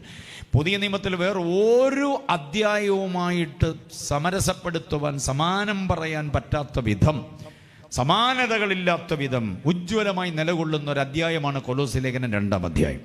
കുഞ്ഞുങ്ങളൊക്കെ പേന കയ്യിലുണ്ടെങ്കിൽ ആ വാക്യത്തെ നിങ്ങളൊന്ന് പോയിന്റ് ചെയ്തുകൊള്ളണം. ഞാൻ ഈ പറയുന്ന 4 വാക്യങ്ങൾ നോട്ട്ബുക്കിൽ കുറിച്ചോളൂ, വേദപുസ്തകത്തിൽ നിങ്ങളത് കുറിച്ചോണം. കാരണം പിന്നെ ഒന്ന് മറിക്കുമ്പോൾ കൊലോസ്യ ലേഖനം 2-ാം അധ്യായം കിട്ടിയാൽ ഈ 4 മുന്നറിയിപ്പുകളിലൂടെ നിങ്ങൾ പോകണം. 4 മുന്നറിയിപ്പുകളുണ്ട്. ആണും പെണ്ണും അറിയാൻ 4 മുന്നറിയിപ്പുകൾ. 2-ാം അധ്യായം 4-ാം വാക്യം വായിച്ച് 2-4. വശീകരണ വാക്കുകൊണ്ട് ആരും നിങ്ങളെ എന്ത് ചെയ്യരുത്? ചതിക്കരുത്. അപ്പൊ എന്തോ ചെയ്യപ്പെടരുത്? നമ്മൾ ചതിക്കപ്പെടരുത്. ശ്രദ്ധിക്കുന്നുണ്ടോ ഞാൻ പറയുന്നത്? വശീകരണ വാക്കുകൊണ്ട് എന്തോ ചെയ്യരുത്? പെണ്ണാണിനെയും ആണ് പെണ്ണിനെയും ചതിക്കരുത്. പരസ്പരം ആരും ചതിക്കരുത്. വാക്കുകളിലാണ് ചതിക്കപ്പെട്ടു പോവുക. ഓരോരുത്തരും നൽകുന്ന വാക്കുകളിൽ ആത്മീക വിവേചനത്തോടെ അതിനെ തിരിച്ചറിയണം. നിങ്ങളെ കീഴ്മേൽ മറിക്കാൻ നിങ്ങളുടെ ശ്രദ്ധ അങ്ങും ഇങ്ങും ഒക്കെ പോവുകയാണ്. സ്തോത്രം. വശീകരണ വാക്കുകൊണ്ട് ആരും നിങ്ങൾ എന്ത് ചെയ്യരുത്? ചതിക്കരുത്. ഏകാഗ്രത വിട്ടുപോകത്തക്ക നിലയിലുള്ള വശീകരണ തന്ത്രം. ഞാനൊരു വിശ്വാസിയാണ്, ഞാനൊരു വിദ്യാർത്ഥിയാണ്, ഞാനൊരു ഭാര്യയാണ്, ഞാനൊരു അമ്മയാണ്, ഞാനൊരു ഭർത്താവാണ്, ഞാനൊരു മകനാ, ഞാനൊരു മരുമകനാ എന്നിത്യാദി ആ ദൗത്യത്തിൽ നമ്മുടെ ഏകാഗ്രത നശിപ്പിക്കത്തക്ക നിലയിലേക്ക് ചില വാക്കുകളും വാചകങ്ങളും വരും. അത് നമ്മളെ കീഴ്മേൽ മറിക്കാനുള്ളതാകും. അതുകൊണ്ട് ഓർത്തോണം, വശീകരണ വാക്കുകൊണ്ട് ആരും നിങ്ങൾ എന്തോ ചെയ്യരുത്? ചതിക്കരുത്. അതിന് വിവേചന ബുദ്ധി ഉണ്ടാകണം. 8-ാം വാക്യം നോക്കിക്കേ, 2:8 വാക്യം. തത്വജ്ഞാനവും വെറും വഞ്ചനയും കൊണ്ട് ആരും നിങ്ങൾ എന്ത് ചെയ്യരുത്? കവർന്നു കളയരുത്. മറ്റുള്ളവരാൽ നമ്മൾ കവർന്നു പോകരുത്. തീവ്രവാദം, ഭീകരവാദം, മതമൗലികവാദം, അന്യ ഉപദേശങ്ങൾ, മറ്റൊരു സഭയിലേക്ക് ഒക്കെ നമ്മളെ കവർന്നു കൊണ്ടുപോകാൻ കാലിൽ തോണ്ടിക്കൊണ്ടുപോകും. കോഴിക്കുഞ്ഞിനെ കൊണ്ടുപോകുന്ന പോലെ, കാക്ക റാഞ്ചിക്കൊണ്ടു പോകുന്ന പോലെ സഭയ്ക്കകത്തു നിന്ന്, പപ്പയുടെ കയ്യിൽ നിന്ന്, മമ്മിയുടെ കയ്യിൽ നിന്ന്, പാസ്റ്ററുടെ കയ്യിൽ നിന്ന് തലമുറകളെ അപഹരിക്കുന്ന ചില പോരുകളുണ്ട്, ദുരുപദേശത്തിൻ്റെ ഒക്കെ. ആരും നിങ്ങളെ വഴിമാറ്റിക്കൊണ്ടു പോകരുത്. അതാണ് 8-ാം വാക്യം. ഇനി 16-ാം വാക്യം നോക്കിക്കേ, അവിടെ പറയുന്നു ആരും നിങ്ങളെ വിധിക്കരുത്. ആരും നിങ്ങളെ എന്തോ ചെയ്യരുത്? ഭക്ഷണ കാര്യങ്ങളിൽ, വാവ, ശബത്ത്, തിരുനാള്, പെരുന്നാള് കാര്യത്തിൽ ആരും നിങ്ങൾ എന്ത് ചെയ്യരുത്? വിധിക്കാൻ പാടില്ല. വിധിക്കപ്പെടാതെ ജീവിതത്തെ സൂക്ഷിച്ചോണം. നീ എന്താ ഇങ്ങനെ, നീ എന്താ അവിടെ, നീ എന്താ ഇന്നാരുടെ കൂടെ എന്നൊക്കെ ചോദിച്ചു ആരും നിങ്ങൾ എന്തോ ചെയ്യരുത്? വിധിക്കാൻ പാടില്ല. കുഞ്ഞുങ്ങളൊക്കെ കേൾക്കുന്നുണ്ടോ? നീ എന്നെ അവിടെ നിൽക്കുന്ന കണ്ട, നീ ഇന്നാരുടെ കൂടെ പോകുന്ന കണ്ടല്ലോ, നീ എന്നെ താമസിച്ച് എന്നോ, നീ എന്നെ ഈ ജാതി ഉടുത്തോണ്ട് നടക്കുന്നേ എന്നൊക്കെ പറഞ്ഞ് ആരും നമ്മളെ വിധിക്കാതിരിക്കുന്നൊരു പെർഫെക്റ്റ് ലൈഫിലേക്ക് വരണം. അതാണ് 16-ാം വാക്യം. 18-ാം വാക്യം പറയുന്നത് ആരും നിങ്ങളുടെ വിരുത് തെറ്റിക്കരുത്. തലയെ മുറുകെ പിടിക്കാതിരിക്കുന്നവരാരും നിങ്ങളുടെ, 18-ാം വാക്യത്തിൻ്റെ അവസാന ഭാഗം കണ്ടോ, ആരും നിങ്ങളുടെ വിരുത് എന്തോ ചെയ്യരുത്? തെറ്റിക്കരുത്. എന്ന് പറഞ്ഞാൽ നിങ്ങളെ ഏൽപ്പിച്ചിരിക്കുന്ന ദൗത്യം ഇടയ്ക്ക് വെച്ച് മുറിഞ്ഞു പോകാതെ കൃത്യതയോടെ നിവർത്തിക്കാൻ കഴിയണം. കോഴ്സ് ഇടയ്ക്ക് പോകരുത്, പഠനം ഇടയ്ക്ക് നിന്നു പോകരുത്, പ്രാർത്ഥന നിൽക്കരുത്, ആത്മീയത നിന്നു പോകരുത്, എടുത്ത തീരുമാനവും പ്രതിഷ്ഠയിലുമുള്ള ജീവിതം അങ്ങ് അന്യം വന്നു പോകരുത്. പൂരിപ്പിക്കാൻ കഴിയണം. ജീവിതത്തിൽ ഒരു വലിയ ടാസ്ക് ഉണ്ട്, അത് നിവർത്തിക്കാൻ കഴിയണം. എത്ര പേർക്ക് ബോധ്യമാകുന്നുണ്ട്? ഈ 4 മുന്നറിയിപ്പുകളാണ് കൊലോസ്യ ലേഖനം 4-ാം അധ്യായം സഭയോടുള്ള ശക്തമായ മുന്നറിയിപ്പ്. അപ്പോൾ കൊലോസ്യ ലേഖനം എന്ന് പറയുന്ന പുസ്തകത്തിൻ്റെ പ്രാധാന്യത മനസ്സിലായോ? അടുത്ത 3-4 അധ്യായം എന്ന് പറയുന്നത് സ്നാനാനന്തര ജീവിതത്തിൻ്റെ ധർമ്മകർമ്മങ്ങളാണ്. സ്നാനപ്പെട്ട ഒരു വ്യക്തി ജീവിതത്തിൽ അനുഷ്ഠിക്കേണ്ടതായിരിക്കുന്ന ഉത്തരവാദിത്വങ്ങളാണ് കൊലോസ്യ ലേഖനം 3-4 അധ്യായങ്ങളിൽ നമുക്ക് കാണാൻ കഴിയുക. വളരെ ഗൗരവമാണ് ആ അധ്യായങ്ങളിലെ ഓരോ സംഗതികളും. അതിനകത്തെ കർമ്മപദങ്ങളെല്ലാം നിങ്ങൾ എടുക്കണം. 1-ാം വാക്യത്തിൽ 3-ന്റെ 1-ാം വാക്യത്തിൽ പറയുന്നു ഉയരത്തിലുള്ളത് അന്വേഷിക്കണം. 3-ന്റെ 2-ാം വാക്യത്തിൽ പറയുന്നു ഉയരത്തിലുള്ളത് ചിന്തിക്കണം. 3-ന്റെ 5-ാം വാക്യത്തിൽ പറയുന്നു നിങ്ങളുടെ അവയവങ്ങളിൽ വ്യാപരിക്കുന്ന പാപപ്രവർത്തികളെ മരിപ്പിക്കണം. അതിൻ്റെ 8-ാം വാക്യത്തിൽ പറയുന്നു ദുർഭാഷണം അടക്കമുള്ളത് നിങ്ങൾ വിട്ടുകളയണം. കണ്ടോ? അങ്ങനെ ഒത്തിരി നടപടികൾ പറയുന്നുണ്ട്. 13-ാം വാക്യം പറയുന്നു ക്രിസ്തു ക്ഷമിച്ചതുപോലെ നിങ്ങൾ എന്തോ ചെയ്യണം? ക്ഷമിക്കണം. സ്നാനപ്പെട്ടവൻ ചെയ്യേണ്ട ഉത്തരവാദിത്തങ്ങളെക്കുറിച്ച് അങ്ങനെ പറഞ്ഞിരിക്കും. 4-ാം അധ്യായത്തിലും അതൊക്കെ തന്നെയാണ്. സ്നാനപ്പെട്ട ഒരു വ്യക്തി എങ്ങനെ ജീവിക്കണമെന്നതിനെക്കുറിച്ച് വ്യക്തമായ ബോധ്യം നമുക്ക് നൽകുന്നതാണ്. കൊലോസ്യ ലേഖനം അല്പമെങ്കിലും ബോധ്യമായവർ കർത്താവിനെ സ്തുതിച്ചാട്ടെ. ഹല്ലേലൂയ. കൊലോസ്യ ലേഖനത്തിൻ്റെ തീഷ്ണമായിരിക്കുന്ന ഉപദേശ സത്യങ്ങൾ നിരുപാധികം ഏറ്റെടുക്കുന്ന ഒരു വ്യക്തിക്ക് ജീവിതത്തിൽ എങ്ങും പാളിച്ച സംഭവിക്കത്തില്ല. ജീവിതം അനുഗ്രഹമായി മുൻപോട്ട് കൊണ്ടുപോകാൻ പറ്റും. അതുകൊണ്ട് ആ ലേഖനത്തെ ഞാൻ നിങ്ങൾക്ക് ശുപാർശ ചെയ്യുന്നു. കൺവെൻഷനോടനുബന്ധിച്ച് നടത്തപ്പെട്ട ഈ സഭായോഗത്തിൽ നമ്മൾ ഒരുമിച്ച് കൂടിയപ്പോൾ മറക്കാതിരിക്കാൻ ഈ ലേഖനം ഞാൻ നിങ്ങൾക്ക് സ്പോൺസർ ചെയ്യുകയാണ്, ഡെഡിക്കേറ്റ് ചെയ്യുകയാണ്. ഈ ലേഖനം ധ്യാനത്തിന് വേണ്ടി ഞാൻ വിശേഷാൽ നിങ്ങൾക്ക് കൈമാറുന്നു. അതിനെ കുഞ്ഞുങ്ങളടക്കം എല്ലാവരും ധ്യാനിക്കണം. ഇതിൽ വേരൂന്നി നിൽക്കാൻ നമുക്ക് കഴിയണം. അതിന് കർത്താവ് നമ്മെ സഹായിക്കട്ടെ. ഹല്ലേലൂയ. അടുത്ത 4-ന്റെ 12-ാം വാക്യത്തിലേക്ക് നമ്മൾ വരികയാണ്. ദൈവസഭയ്ക്ക് വേണ്ടുന്ന 2 ക്വാളിറ്റി പറയുന്ന ഒരു അനുഗ്രഹം. സഭായോഗത്തിലൊക്കെയാണ് ഇങ്ങനെയുള്ള സന്ദേശങ്ങൾ തരേണ്ടത്. അതുകൊണ്ടാണ് അത് കൺവെൻഷൻ പ്രസംഗിക്കേണ്ടതല്ല. ഇത് സഭായോഗത്തിൽ വന്നിരിക്കുന്ന ഇടവകയിലെ മുഴുവൻ ആളുകളും ഒരുമിച്ച് വന്നു കൂടുമ്പോൾ മാതാപിതാക്കളും മക്കളും എല്ലാവരും കൂടെ, ബന്ധുമിത്രാദികൾ, സഭ എല്ലാവരും ശുശ്രൂഷകനോട് ഒന്നിച്ച് കുടുംബങ്ങൾ സമാഗമിക്കുന്ന ഈ വേളയിൽ പ്രസ്താവിക്കപ്പെടേണ്ട അനുഗ്രഹിതമായൊരു ചിന്തയാണ് നമ്മൾ ഒരുമിച്ച് പഠിക്കുന്നത്. സ്തോത്രം. അവിടെ 2 കാര്യങ്ങൾ പറയുന്നുണ്ട്. എന്താ പറയുക? ഒന്ന്, നിങ്ങൾ എല്ലാവരും ആരാകണം? വായിച്ച കുറിവാക്യം നോക്ക്. തികഞ്ഞവരാകണം. പിന്നെ ദൈവഗീതം സംബന്ധിച്ചൊക്കെയും പൂർണ്ണ നിശ്ചയമുള്ളവരുമാകണം. കൊലോസ്യലേഖനം 4-ാം അധ്യായം അതിൻ്റെ 12-ാമത് വാക്യമാണല്ലോ നമ്മൾ വായിച്ചത്.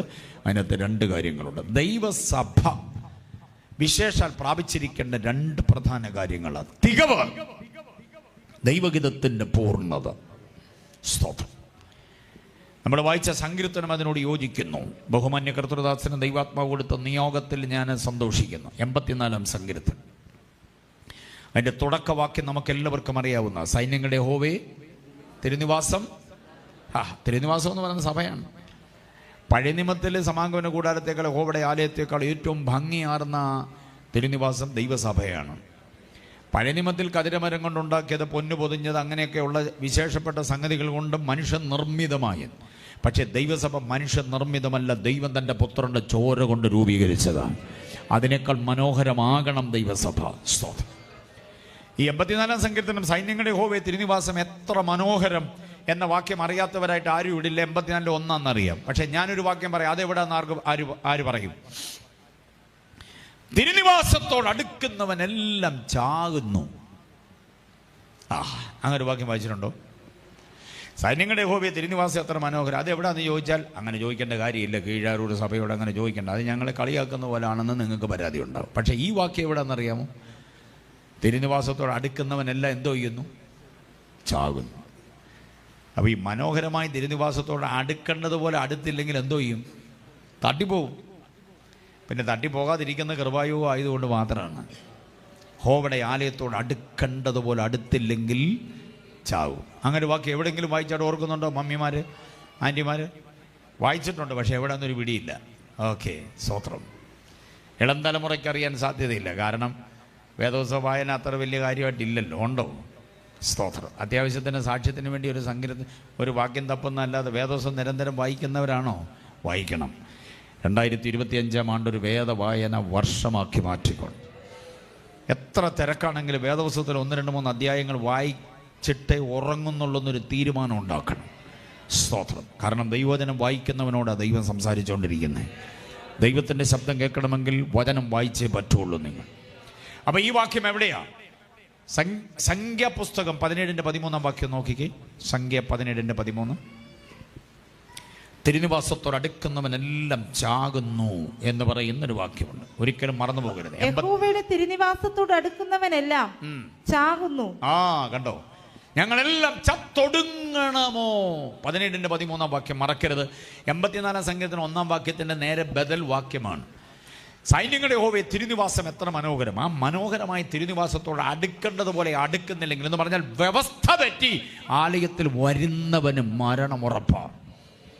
മനസ്സിലായി? അവിടെ അക്ഷരിക മരണമായി, ഇവിടെ ആത്മീക മരണം സംഭവിക്കും. യഹോവയുടെ ആലയത്തിലേക്ക് വരുന്നതിൻ്റെ രീതി അറിയാമോ? സഭായോഗത്തിനൊക്കെ ഇത് പറയേണ്ടത്. അതുകൊണ്ട് പറയുകയാണ്. സ്ഥല എസ് ഐ ഇതൊന്നും പറയത്തില്ല. അതിനായി വരുന്ന എസ് ഐമാർ ഇത് പറയുന്നത്. സ്ഥല എസ് ഐ പറഞ്ഞാൽ അടുത്ത ആഴ്ചയും പിന്നെ നിങ്ങൾക്ക് കാണണ്ടേ പരസ്പരം. അതുകൊണ്ട് എസ് ഐക്ക് അറിയാഞ്ഞിട്ടല്ല പറയാത്തത്, നിങ്ങൾ തമ്മിലുള്ള ആ ബന്ധം കളയണ്ടെന്ന് ഓർത്താ പറയുന്നത്. അപ്പം ഞാനിന്ന് രാത്രിയും കൂടെ പ്രസംഗിച്ചിട്ട് വണ്ടി കയറുന്ന ആളാണ്. അപ്പം ഞങ്ങൾ വരുന്ന എസ് ഐമാർക്ക് ഇത് പറയാം. ഓക്കെ. യഹോവയുടെ ആലയത്തിലേക്ക് വരുന്നതിനൊരു വ്യവസ്ഥയുണ്ട്. ആ വ്യവസ്ഥ അറിയാതെ ആരും ഈ കതകിന് ഇപ്പുറം കയറരുത്. ഈ ആലയത്തിലേക്ക് കയറാൻ ഇഷ്ടം പോലെ വഴിയുണ്ടല്ലേ. അവിടെ ഒരു വാതിൽ, അപ്പുറത്തൊരു വാതിൽ, 2, 3, 4, പിന്നെ ഇതിനകത്തൂടെ ഒരു വാതിൽ. ഇതിൽ വേണമെങ്കിലും ഇതിനകത്ത് കയറാം. ചില ആലയത്തിൽ ഒറ്റ വാതിലേ ഉള്ളൂ. ഇനി എത്ര വാതിലുണ്ടെങ്കിലും ആ വാതിലിനകത്തുകൂടെ നിങ്ങളുടെ കാലുകൾ നിങ്ങളുടെ ശരീരത്തെ വഹിച്ചുകൊണ്ട് ആലയത്തിലേക്ക് വരുന്നതിന് മുൻപ് ചിന്തിക്കണം, എൻ്റെ ശരീരം ആലയത്തിൽ കൊണ്ടുപോകാൻ യോഗ്യമാണോ? ഞായർ സഭായോഗം കഴിഞ്ഞ് പിന്നെ തിങ്കൾ, ചൊവ്വ, ബുധൻ, വ്യാഴം, വെള്ളി, ശനി വരെ ഈ കാല് ഈ ശരീരം കൊണ്ട് എവിടെല്ലാം പോയി? എന്തെല്ലാം കണ്ടു, കേട്ടു, തൊട്ടു, പിടിച്ചു, എടുത്തു, കഴിച്ചു, കുടിച്ചു, ഉടുത്തു, ആരോടൊക്കെ മുട്ടി, തട്ടി, ആരുമായിട്ടൊക്കെ ചേർന്നു. അങ്ങനെ എൻ്റെ ശരീരം യഹോവയുടെ ആലയത്തിൽ കൊണ്ടു കയറുന്നതിന് യോഗ്യമല്ലാതെയായി തീർന്നിട്ടുണ്ടോ എന്നെന്തോ ചെയ്യണം? അന്വേഷിക്കണം. അങ്ങനെ വല്ല അയോഗ്യതയും സംഭവിച്ചു പോയിട്ടുണ്ടെങ്കിൽ ആലയത്തിൽ കയറുന്നതിന് മുമ്പേ മാറി നിന്ന് ദൈവത്തോട് കരയണം. ആലയത്തിൽ വന്നിരുന്ന നമ്മുടെ പ്രാർത്ഥന തരണേ തരണേ തരണേ തരണേ എന്നാണ്. ആ തരണേ തരണേ എന്ന് പറയുന്നതിന് മുമ്പ് കഴുകണമേ കഴുകണമേ കഴുകണമേ എന്ന് പറയാൻ കഴിയണം. കണ്ണുനീര് കൊണ്ട് കഴുകൽ പ്രാപിച്ചു മാത്രമേ ആലയത്തിൽ പ്രവേശിക്കൂ. ഞാനൊരു വാക്യം പറയാം, അതെവിടെയെന്ന് പറയണം. അങ്ങനെ ബൈബിൾ അത് പറഞ്ഞപ്പോൾ എഴുന്നേറ്റ് പോകുന്നത് എന്താ?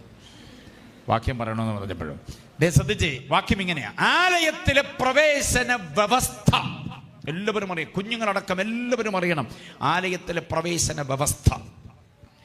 ചുമ്മാ ഒരുങ്ങിക്കെട്ടി ആലയത്തിലേക്ക് സംഗീതോപകരണങ്ങളും വേദോത്സവവും പിന്നെ പാട്ടുത്സവം ഒക്കെ ആയിട്ട് ഓടിയും പോരാൻ പറ്റത്തില്ല. ആലയത്തിൽ വരുന്നതിന് മുമ്പ് ശരീരം യോഗ്യമാണോ എന്ന് അന്വേഷിക്കണം. ശരീരം യോഗ്യമാണെന്ന് പറഞ്ഞാൽ കുളിച്ചോ എന്നുള്ളതൊന്നുമല്ല, ഷർട്ട് തേച്ചോ ഫാൻസ് തേച്ചോ ചുരിദാറും സൽവാറും മെച്ചമാണോ അതൊന്നും അല്ല വിഷയം, ശരീരത്തിൻ്റെ യോഗ്യതയാണ്. വാക്യം ശ്രദ്ധിച്ചേ: നിന്റെ എല്ലാ വെറുപ്പുകളാലും സകല മ്ലേച്ഛതകളാലും എന്റെ വിശുദ്ധ മന്ദിരത്തെ നീ അശുദ്ധമാക്കിയതുകൊണ്ട് എന്നാണ് ഞാൻ നിന്നെ ആദരിക്കയില്ല, നിന്നോട് കരുണ കാണിക്കയില്ല, എൻ്റെ കടാക്ഷം നിങ്ങളിൽ നിന്നെടുത്തു മാറ്റും. അങ്ങനെ വാക്യം വായിച്ചത് ആരുണ്ട്? നിന്റെ എല്ലാ വെറുപ്പുകളാലും സകല മ്ലേച്ഛതകളാലും നീ എൻ്റെ വിശുദ്ധ മന്ദിരത്തെ എന്തോ ചെയ്തു? അശുദ്ധമാക്കി എന്ന് പറഞ്ഞ അർത്ഥം മനസ്സിലായോ? ലളിതമായി പറയാം, വെറുപ്പ് അകത്ത് സൂക്ഷിക്കുന്ന ഒരാൾ ആലയത്തിൽ വന്നാൽ അവൻ നിമിത്തം അവൾ നിമിത്തം ആലയം എന്ത് ചെയ്തു പോകും? അശുദ്ധമാവും. അവിടെ പറഞ്ഞ് ആലയത്തിൽ വരുന്നതിന് മുമ്പ്, വീട്ടിൽ ഒരുങ്ങുന്നതിന് മുമ്പ് ചിന്തിക്കണം, എനിക്ക് ആരോടെങ്കിലും വെറുപ്പുണ്ടോ? എന്നെ ആരെങ്കിലും വെറുത്ത് നിൽക്കുകയാണോ?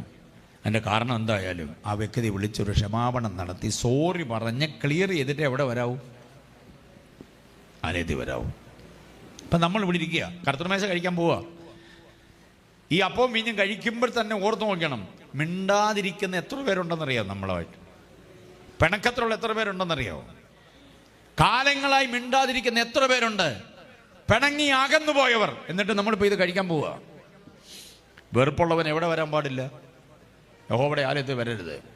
പരസ്പര പിണക്കമോ വിദ്വേഷമോ പകയോ അകത്ത് സൂക്ഷിക്കുന്നവൻ എവിടെ വരാൻ പാടില്ല? യഹോവയുടെ ആലയത്തിൽ വരാൻ പാടില്ല. അടുത്ത മ്ലേച്ഛത, ക്ഷമിക്കപ്പെടാത്തതായിരിക്കുന്ന ചില വെറുപ്പുകൾ അകത്ത് സൂക്ഷിക്കുന്നവരുണ്ട്. കൊലോസ്യ ലേഖനം 3:13 പറയുന്നത്, ക്രിസ്തു നിങ്ങളോട് ക്ഷമിച്ചതുപോലെ നിങ്ങൾ എന്തോ ചെയ്യണം? ക്ഷമിക്കണം. മകനോട്, മകളോട്, പപ്പയോട്, മമ്മിയോട്, കൊച്ചുമക്കളോട്, വല്യപ്പച്ചനോട്, വല്യമ്മച്ചയോട്, സഹോദരങ്ങളോട്, ആങ്ങളയോട്, പെങ്ങളോട് പണ്ട് പിണങ്ങി ഇതുവരെ മിണ്ടാതെ അകന്ന് നിൽക്കുന്ന ആളുകളുണ്ട്. അവരും അപ്പോൾ മീഞ്ഞും കഴിക്കുന്നുണ്ട്. ആലയത്തിൽ പ്രവേശിക്കുന്നത് തന്നെ ആലയത്തെ അശുദ്ധമാക്കുന്നതാണെങ്കിൽ ഈ വിഭവങ്ങൾ കഴിക്കുന്ന അതിനേക്കാൾ പ്രശ്നമാവും. അതുകൊണ്ട് യോഗ്യതയോടുകൂടെ വേണം ഇത് കഴിക്കാനും, യോഗ്യതയോടുകൂടെ വേണം ആലയത്തിൽ പ്രവേശിക്കാൻ. മ്ലേച്ഛത എന്ന് ഉദ്ദേശിക്കുന്നത് എന്താണെന്നറിയാം? മ്ലേച്ഛത എന്ന് ഉദ്ദേശിക്കുന്നത് രണ്ട് കാര്യം. ഒന്ന്, അന്യദൈവാരാധന. അതെന്തായാലും നമുക്കില്ല എന്ന് വിശ്വസിക്കാം. ഉദ്ദിഷ്ട കാര്യങ്ങളുടെ ലബ്ധിക്ക് വേണ്ടി ഏതെങ്കിലും മൂർത്തികളെ, സങ്കല്പ ശക്തികളെ, ആവാഹനങ്ങളെ നമിക്കുകയോ അവിടെ കാണിക്കയിടുകയോ കാത്തോണെ എന്ന് പ്രാർത്ഥിച്ചിട്ട് പോരുകയും ചെയ്തിട്ടാണ് ഇവിടെ വന്ന് കയറുന്നതെങ്കിൽ അത് മ്ലേച്ഛതയാണ്. മ്ലേച്ഛതയ്ക്ക് രണ്ടാമതൊരർത്ഥമുള്ളത് നിയമവിരുദ്ധ ലൈംഗികതയാണ്, ലൈംഗിക പാപമാണ് മ്ലേച്ഛത. അപ്പൊ ഈ വെറുപ്പും മ്ലേച്ഛതയുമുള്ളവൻ യഹോവയുടെ ആലയത്തിൽ വന്നാൽ അവൻ നിമിത്തം എന്തോ ചെയ്തു? യഹോവയുടെ ആലയം അശുദ്ധമാവും. ആലയത്തിൽ മീൻപൽപക്ഷിയും അതുപോലെ കുരുകിലൊക്കെ ഉണ്ട്, അതങ്ങോട്ടും ഇങ്ങോട്ടും പറക്കുകയൊക്കെ ചെയ്യുന്നുണ്ട്. നമ്മുടെ ആലയത്തിനകത്ത് എട്ടുകാലിയോ വെട്ട് പ്രാണിയൊക്കെ ഉണ്ടാകും. ഓക്കെ, കൺവെൻഷനൊക്കെ ആയതുകൊണ്ട് നിങ്ങൾ അടിച്ച് വൃത്തിയാക്കിയൊക്കെ ഇട്ടിരിക്കുക. അല്ലെങ്കിൽ അവിടെ ഇവിടെയൊക്കെ ചുക്കിലി വലയൊക്കെ കാണും പല ആലയങ്ങളിലും, അതിനകത്ത് എട്ടുകാലിയൊക്കെ ഉണ്ടാകും. അതൊന്നും ദൈവത്തിന് വിഷയമല്ല. ഇതിനകത്തൂടെ പ്രാവ് കയറിയാലോ കാക്ക കയറിയാലോ അതൊന്നും ദൈവത്തിന് വിഷയമല്ല. പക്ഷെ വെറുപ്പുള്ള ഒരുവൻ ഇതിനകത്ത് വന്നാൽ ആലയം അശുദ്ധമായി പോയി. അല്ല, ആ വാക്യം എവിടാന്ന് അറിയാൻ വേണ്ടിയും കൂടെ ഞാനിങ്ങനെ സമയം തരുമായിരുന്നു കണ്ടുപിടിച്ചോ ആരെങ്കിലും? ഇല്ലില്ല, സ്തോത്രം. അങ്ങനെ വാക്യമുണ്ട്, നിന്റെ എല്ലാ വെറുപ്പുകളാലും സകല മ്ലേച്ഛതകളാലും എൻ്റെ വിശുദ്ധ മന്ദിരത്തെ നീ അശുദ്ധമാക്കിയത് കൊണ്ട് എന്നാണ് ഞാൻ നിന്നോട് കരുണ കാണിക്കയില്ല, എൻ്റെ കടാക്ഷം നിങ്ങളിൽ നിന്നും മാറ്റിക്കളയും, നിന്നോട് ഞാൻ ആദരിക്കയില്ല. ആ വാക്യം ഒരിക്കലും മറക്കരുത്. ആലയത്തിലേക്ക് വരുന്നതിന് മുൻപ് ഓർത്ത് ദൈവസന്നിധിയിൽ നിരപ്പ് പ്രാപിക്കേണ്ട ഒരു വാക്യമാണ് യെഹെസ്കേൽ 5:11 വാക്യം. യെഹെസ്കേൽ പ്രവചനം 5-ാം അധ്യായം 11. ആ വാക്യത്തിൻ്റെ ഭാഷ്യമാണ് യേശു പറയുന്നത്. എന്തോന്നാണെന്നറിയാമോ? നീ ആലയത്തിലേക്ക് പോകുമ്പോൾ നിന്റെ സഹോദരൻ നിന്റെ നേരെ വല്ലതും ഉണ്ടെന്ന് നിനക്ക് ബോധ്യമായാൽ നീ എന്തോ ചെയ്യണം? നിന്റെ യാഗവസ്തു അവിടെ വെച്ചിട്ട് അവനോട് ആദ്യം എന്ത് ചെയ്യണം? നിരക്കണം, നിരന്ന് വന്നിട്ട് ആലയത്തിൽ വന്നാൽ മതിയെന്ന്. യെഹെസ്കേൽ 5:11 വാക്യമാണ്. കിട്ടിയെങ്കിൽ ഓർത്തുകൊള്ളണം ആ വാക്യം. വായിപ്പിക്കാൻ നേരമില്ല, മുൻപോട്ട് പോവാം. ആ യെഹെസ്കേൽ 5:11 ധ്യാനിച്ചിട്ട് മാത്രമേ ആലയത്തിൽ വരാവൂ. അല്ലാത്തവൻ ആലയത്തിൽ വന്നാൽ അവൻ നിമിത്തം അവൾ നിമിത്തം ആലയം എന്ത് ചെയ്തു പോയെന്നാ? അശുദ്ധമായി പോയി. ഇനി പറ, സൈന്യങ്ങളുടെ യഹോവേ തിരുനിവാസം എത്ര മനോഹരമാകുന്ന എങ്ങനെയാണെന്നറിയാമോ? യോഗ്യതയുള്ളവർ ഇതിനകത്ത് വരുമ്പോഴാണ്. ആരെങ്കിലുമൊക്കെ കയറി വന്നാൽ പോരാ, യോഗ്യതയോടുകൂടെ ആലയത്തിൽ വരണം. അങ്ങനെ വരുമ്പോഴാണ് ഇത് മനോഹരമായി മാറുന്നത്. സ്വതന്ത്രം. നമ്മൾ വായിച്ച വാക്യത്തിലേക്ക് വരാം. അവിടെ പറയുന്നത് നിങ്ങൾ തികഞ്ഞവരാകണം. ദൈവസഭയ്ക്ക് വേണ്ടുന്ന 1, 2, 3 തികവുകളെ ഞാൻ പറഞ്ഞു വേഗം അവസാനിപ്പിക്കാം. ദൈവസഭ തികവിൻ്റെതാകണം. അത് അസംബ്ലി സഭകളായാലും IPC ആയാലും ശാരോനായാലും സ്വതന്ത്ര പ്രസ്ഥാനങ്ങളിൽപ്പെട്ട സഭയാണെങ്കിലും സഭയ്ക്ക് എന്തോ വേണമെന്ന തികവ് വേണം. 1. 2, ദൈവഹിതം സംബന്ധിച്ച് സഭ പൂർണ്ണ നിശ്ചയമുള്ള സഭ എന്ന് പറയുന്നത് കെട്ടിടമല്ല ഉദ്ദേശിക്കുന്നത്, നമ്മൾ ഓരോരുത്തരുമാണ്. വീണ്ടെടുക്കപ്പെട്ട ഓരോ ദൈവപൈതന്നെയാണ് സഭ എന്ന് പറയുന്നത്. അങ്ങനെയാണെങ്കിൽ നമുക്ക് 2 ക്വാളിറ്റി വേണം. 1, നമ്മൾ ആരാകണം? തികഞ്ഞവരാകണം. നമുക്ക് വേണ്ടുന്ന ചില തികവുകൾ 1, 2, 3, 4 എന്ന് കുറിച്ചോണം, പഠിച്ചോണം, അതിനെ പ്രാപിച്ചോണം. 1ാമത്തെ തികവ് വിശുദ്ധിയുടെ തികവാണ്. 1ാമത്തെ തികവ് ഏതാ? ദൈവസഭയ്ക്ക് വേണ്ടുന്നത് വിശുദ്ധിയുടെ തികവാണ്. ആലയത്തിൻ്റെ മെച്ചമല്ല, ഇൻറ്റീരിയർ ഡെക്കറേഷൻ്റെ മെച്ചമല്ല, സംഗീത ഉപകരണങ്ങളുടെ അകമ്പടിയല്ല, ഇട്ടിരിക്കാനുള്ള സംവിധാനങ്ങളോ അതിൻ്റെതായിരിക്കുന്ന പെരുമയൊന്നുമല്ല. ദൈവസഭയുടെ 1ാമത്തെ തികവ് വിശുദ്ധിയുടെ തികവാണ്. സ്തോത്രം. നിങ്ങൾ വിശുദ്ധിയെ തികച്ചുകൊള്ളുക എന്നൊരൊറ്റ വാക്യമേ ഉള്ളൂ വിശുദ്ധ ബൈബിളിൽ. ഏതാണ് വാക്യം? വിശുദ്ധിയെ തികച്ചുകൊള്ളുക. ജഡത്തിലെയും ആത്മാവിലെയും സകല കന്മഷവും പോക്കി ദൈവഭയത്തിൽ നിങ്ങളെ തന്നെ വെടിപ്പാക്കി വിശുദ്ധിയെ തികച്ചുകൊള്ളുക. ആ വാക്യത്തെ അടിസ്ഥാനമാക്കിയാണ് വേട്ടമല ഫിലിപ്പോസ് ഉപദേശി എഴുതിയ പാട്ട്. ഏതാ? വിശുദ്ധിയെ തികച്ചു നാം ഒരുങ്ങി നിൽക്കുക. വിശുദ്ധിയെ തികയ്ക്കണമെന്ന് പറയുന്ന ഒറ്റ വാക്യം, അതിനെ അടിസ്ഥാനമാക്കിക്കൊണ്ട് എഴുതപ്പെട്ട പാട്ടാണത്. ആ വാക്യം ഏതാ? 2 കൊരിന്ത്യർ ലേഖനം 7:1 വാക്യം. 2 കൊരിന്ത്യർ 7:1 മാത്രമേ വിശുദ്ധിയെ തികയ്ക്കാൻ പറയുന്നുള്ളൂ. കൈകൾ വിശുദ്ധമാകണം, വസ്ത്രം വിശുദ്ധമാകണം, ശരീരം വിശുദ്ധമാകണം എന്നൊക്കെ പറയും. പാർപ്പിടം വിശുദ്ധമാകണം, ആലയം വിശുദ്ധമാകണം എന്നൊക്കെ ഒത്തിരി വാക്യങ്ങളുണ്ട്. പക്ഷേ വിശുദ്ധിയെ തികച്ചു കൊള്ളണമെന്നൊരൊറ്റ വാക്യമേ ഉള്ളൂ. അത് 2 കൊരിന്ത്യർ 7:1 വാക്യമാണ്. കിട്ടിയവർ വായിച്ചേ.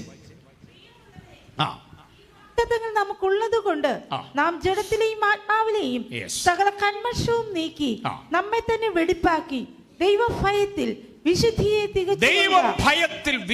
തികച്ചുകൊള്ളണം. കുഞ്ഞുങ്ങളൊക്കെ ശ്രദ്ധിച്ച്, വിശുദ്ധരായി ജീവിക്കുക എന്ന് പറയുന്നത് പാസ്റ്ററെ പേടിച്ചല്ല, പപ്പയെ പേടിച്ചല്ല, മമ്മിയെ പേടിച്ചല്ല, നാട്ടുകാരെ പേടിച്ചല്ല, ദൈവഭയത്തിലാകണം. വിശുദ്ധിയുടെ കുറേ പ്രമാണങ്ങൾ, നിയമസംഹിതകൾ നമുക്കുണ്ടെന്നുള്ളത് കൊണ്ടല്ല നമ്മൾ വിശുദ്ധരാകേണ്ടത്. നിയമം എഴുതപ്പെട്ട് കിട്ടുന്നതിന് മുൻപേ വിശുദ്ധിയെ കാത്ത ഭക്തന്മാരുണ്ടായിരുന്നു. ഇയ്യോബിന്റെ കാലത്തൊന്നും വേദോത്സവം ഇല്ലെന്ന്. യോസഫിന്റെ കാലത്ത് വേദോത്സവം ഇല്ല. യോസഫ് പറയുന്നു, നിന്നോട് പാപം ചെയ്ത എൻ്റെ ദൈവത്തോട് ദോഷം ചെയ്ത എൻ്റെ ദൈവത്തോട് പാപം ചെയ്യാൻ ഞാൻ ഒരുക്കമല്ല. അന്ന് വേദോത്സവം ഇല്ല. ഉൽപ്പത്തി, പുറപ്പാട്, ലേവ്യ, സംഖ്യ, ലേവിയായുടെ വിശുദ്ധ പ്രമാണങ്ങളൊന്നും എഴുതപ്പെട്ടിട്ടില്ല. ലേവ്യ എഴുതുന്ന മോശ ജനിക്കുന്നതിന് മുമ്പേ ഉള്ള ആളാണ് യോസഫ് എന്ന് പറയുന്ന ആള്. അറിയാമോ? യോസഫിന് പ്രമാണമില്ല, പക്ഷെ പിതാക്കന്മാരുടെ കൈമാറി വന്ന വിശുദ്ധിയുടെ പ്രമാണങ്ങളെ അകതാരിൽ സൂക്ഷിച്ച ഭക്തനായ മനുഷ്യനായിരുന്നു യോസഫ്. അബ്രഹാമിന്റെ സമകാലികനായിരിക്കുന്ന ഇയ്യോബിന്റെ കാലത്ത് വേദപുസ്തകമില്ല. കണ്ടില്ലേ? ഇയ്യോബ് പറയാണ്, ഞാൻ എൻ്റെ കണ്ണിനോടൊരു നിയമം ചെയ്തിരിക്കുന്നു. സ്വത്രം. അപ്പം ശരീര അവയവ വ്യവസ്ഥിതികളെ വിശുദ്ധിയിൽ കാക്കാൻ ആ ഭക്തന്മാർക്ക് കിട്ടിയ ചേതന, പ്രചോദനം ദൈവത്തിൽ നിന്ന് ലഭിക്കപ്പെട്ട പ്രചോദനമാണ്. അങ്ങനെ വരുമ്പോൾ ദൈവസഭയുടെ മനോഹാരിത, ദൈവസഭയുടെ ഏറ്റവും വലിയ സവിശേഷത, സൈന്യങ്ങളുടെ യഹോവേ തിരുനിവാസം, കീഴാറൂർ സഭയുടെ മനോഹാരിത എന്ന് പറയുന്നത് വിശുദ്ധിയല്ല, വിശുദ്ധിയുടെ തികവായിരിക്കണം. ഒരു ദോഷവുമില്ലാത്ത വ്യക്തികൾ ഒരുമിച്ച് കൂടുന്ന ഒരു കൂട്ടായ്മയായിട്ട് ഇത് മാറുമ്പോൾ ഇത് യഹോവയ്ക്ക് പ്രസാദമുള്ളൊരു സഭയായി മാറും. അപ്പൊ എന്തിന്റെ തികവ് വേണം? എന്തിന്റെ തികവ് വേണം? വിശുദ്ധിയുടെ തികവ്, വിശുദ്ധിയുടെ തികവ്. മറന്നുപോകരുത് ഒരിക്കലും വിശുദ്ധിയുടെ തികവ് എന്ന് പറയുന്നത്. വിശുദ്ധിയുടെ തികവെന്ന് പറഞ്ഞാൽ അതിൻ്റെ വിശകലനം എന്താണെന്നറിയാമോ? നമ്മിലെ ത്രിവിധ ഘടകങ്ങളുടെ സുതാര്യതയാണ്. എന്ന് പറഞ്ഞാൽ നമ്മുടെ ആത്മാവ് കന്മഷമില്ലാത്തതാകണം, നമ്മുടെ ദേഹി അശുദ്ധ വിചാരങ്ങളില്ലാത്തതാകണം, നമ്മുടെ ദേഹം അന്ധകാരമുള്ളതാകരുത്. അപ്പം ആത്മാവ്, ദേഹി, ദേഹം ഇത് മൂന്നും ഒരേപോലെ ദൈവത്തിൻ്റെ കണ്ണുകളുടെ മുമ്പിൽ സുതാര്യതയുള്ളതാണെങ്കിൽ അതാണ് വിശുദ്ധിയുടെ തികവെന്ന് പറയുന്നത്. ഹല്ലേലൂയ. ബോധ്യമായവർക്കായി കർത്താവിനെ സ്തോത്രം ചെയ്യും. ചിലരുടെ ആത്മാവ് ഭയങ്കര വിശുദ്ധിയായിരിക്കും, പക്ഷെ അവരുടെ ദേഹി അശുദ്ധ വിചാരങ്ങൾ, പക, പിണക്കം, ധാർഷ്ട്യം, ധിക്കാരം, താൻപോരും ഇതെല്ലാം അകത്തവർ സൂക്ഷിക്കും. അപ്പം അകം അങ്ങോട്ട് വല്ലാതെ മലീമസമാകും.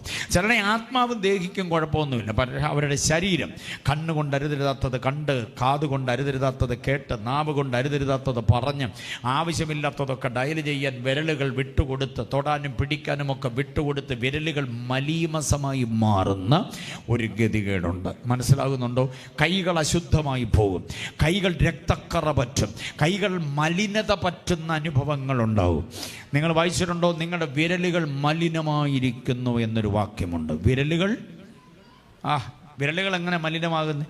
ചെളി വാരുമ്പോഴാണ്. വിരലുകൾ എങ്ങനെ മലിനമാകുന്നത്? വിരലുകൾ മലിനമാകുന്നത് ദൈവഹിതത്തിന് വിരുദ്ധമല്ലാത്തത് തൊടുകയും പിടിക്കുകയും ചെയ്യുമ്പോഴാണ്. ടച്ച് സ്ക്രീനിൽ കീപാഡിലും നമ്മുടെ വിരലുകൾ ഓടുമ്പോൾ അനാവശ്യവും അനാത്മികവുമായി ഇത് ചെയ്താൽ വിരലുകൾ മലിനമാകും.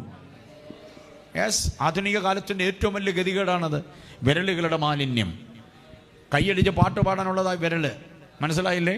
ദൈവദാസനെ കാണുമ്പോൾ പ്രൈസ് ദി ലോർഡ് പാസ്റ്റർ എന്ന് പറയാനുള്ളതാണ്. മനസ്സിലാവും? വലിച്ചു കെട്ടിയ സ്ട്രിങ്സ് ദൈവനാമ മഹത്വത്തിന് വേണ്ടി താളത്തിന് മീട്ടാനുള്ളത്. കറുത്തതും വെളുത്തതുമായ കട്ടകളിലൂടെ വിരലോടിക്കാനുള്ളതാണ് ഈ വിരല്.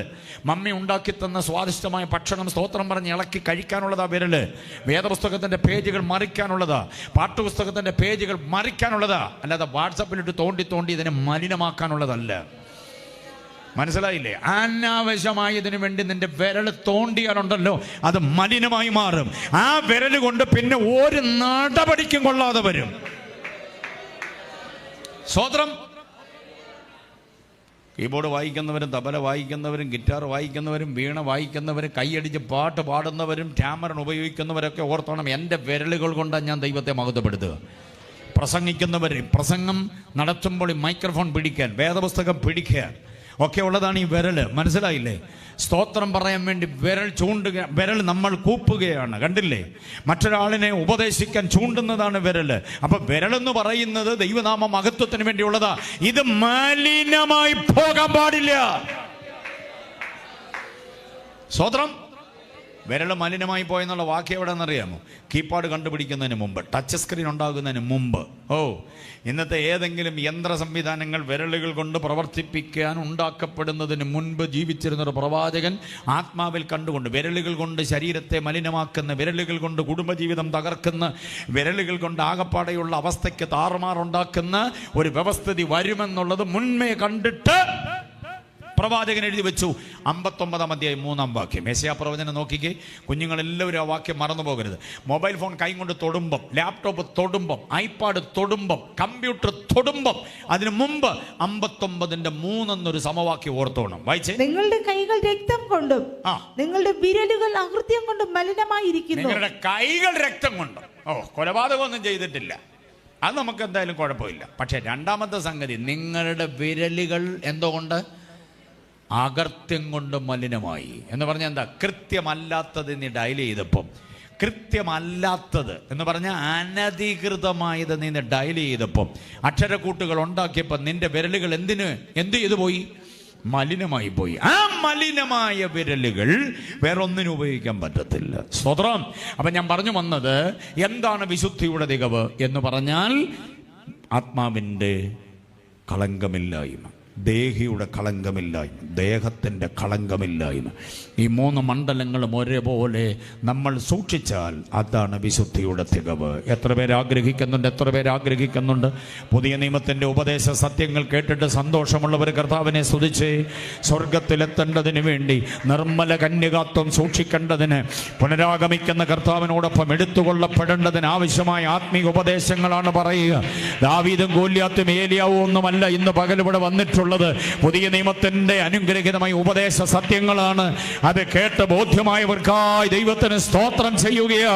നമ്മുടെ ശരീരം, നമ്മുടെ ദേഹി, നമ്മുടെ ആത്മാവ് ഒരിക്കലും മലിനമാകരുത്. ഹല്ലേലൂയ, സ്തോത്രം, ഹല്ലേലൂയ. അപ്പോൾ ഒന്നാമത്തെ തികവ് ഏതിൻ്റെ തികവ? വിശുദ്ധിയുടെ തികവ്. രാത്രിയും പകലുമെല്ലാം വിശുദ്ധിയുടെ തികവുള്ളവരാണ്, പോക്കിലും വരവിലും. ദേ കേട്ടെ, സാമ്പത്തിക ജീവിതം വിശുദ്ധിയുടെ തികവാകണം, ദാമ്പത്യ ജീവിതം വിശുദ്ധിയുടെ തികവാകണം, സാമൂഹ്യ ജീവിതം, സഭാജീവിതം, പരസ്പരമുള്ള ബന്ധങ്ങൾ, സൗഹൃദങ്ങളൊക്കെ എന്തിൻ്റെ തികവാകണം? വിശുദ്ധിയുടെ തികവാകണം. അശുദ്ധിയിലേക്ക് നമ്മുടെ ദാമ്പത്യ ജീവിതം പോകരുത്, സാമ്പത്തിക ജീവിതം പോകരുത്. വ്യക്തിപരമായി വിദ്യാഭ്യാസ മണ്ഡലം എല്ലാം വിശുദ്ധമാകണം. വിശുദ്ധിയുടെ തികവെന്നൊരു സമവാക്യം അകത്തങ്ങ് സൂക്ഷിച്ചോണം. അടുത്ത തികവ് ഏതാണെന്നറിയാമോ? സഭയ്ക്ക് വേണ്ടുന്ന അടുത്ത തികവ് ഐക്യത്തിൻ്റെ തികവാണ്. എന്തിൻ്റെ തികവ? ജാതിയുടെയോ മതത്തിൻ്റെയോ നിറത്തിൻ്റെയോ കുലത്തിൻ്റെയോ പേരിൽ ഒരു വിഭാഗികത ഉണ്ടാകാതെ സഭ ഒന്നാകണം. ഐക്യത്തിൻ്റെ തികവെന്നുള്ളതിനൊരു വാക്യം തരാം. യോഹന്നാന്റെ സുവിശേഷം 17-ാം അധ്യായം 23-ാം വാക്യം. നാം ഒന്നായിരിക്കുന്നത് പോലെ ഇവർ തമ്മിൽ ഒന്നാകേണ്ടതിന്, ഇവർ ഐക്യത്തിൽ തികഞ്ഞവരാകേണ്ടതിന്. യോഹന്നാൻ 17:23 വായിച്ചേ പെട്ടെന്ന്.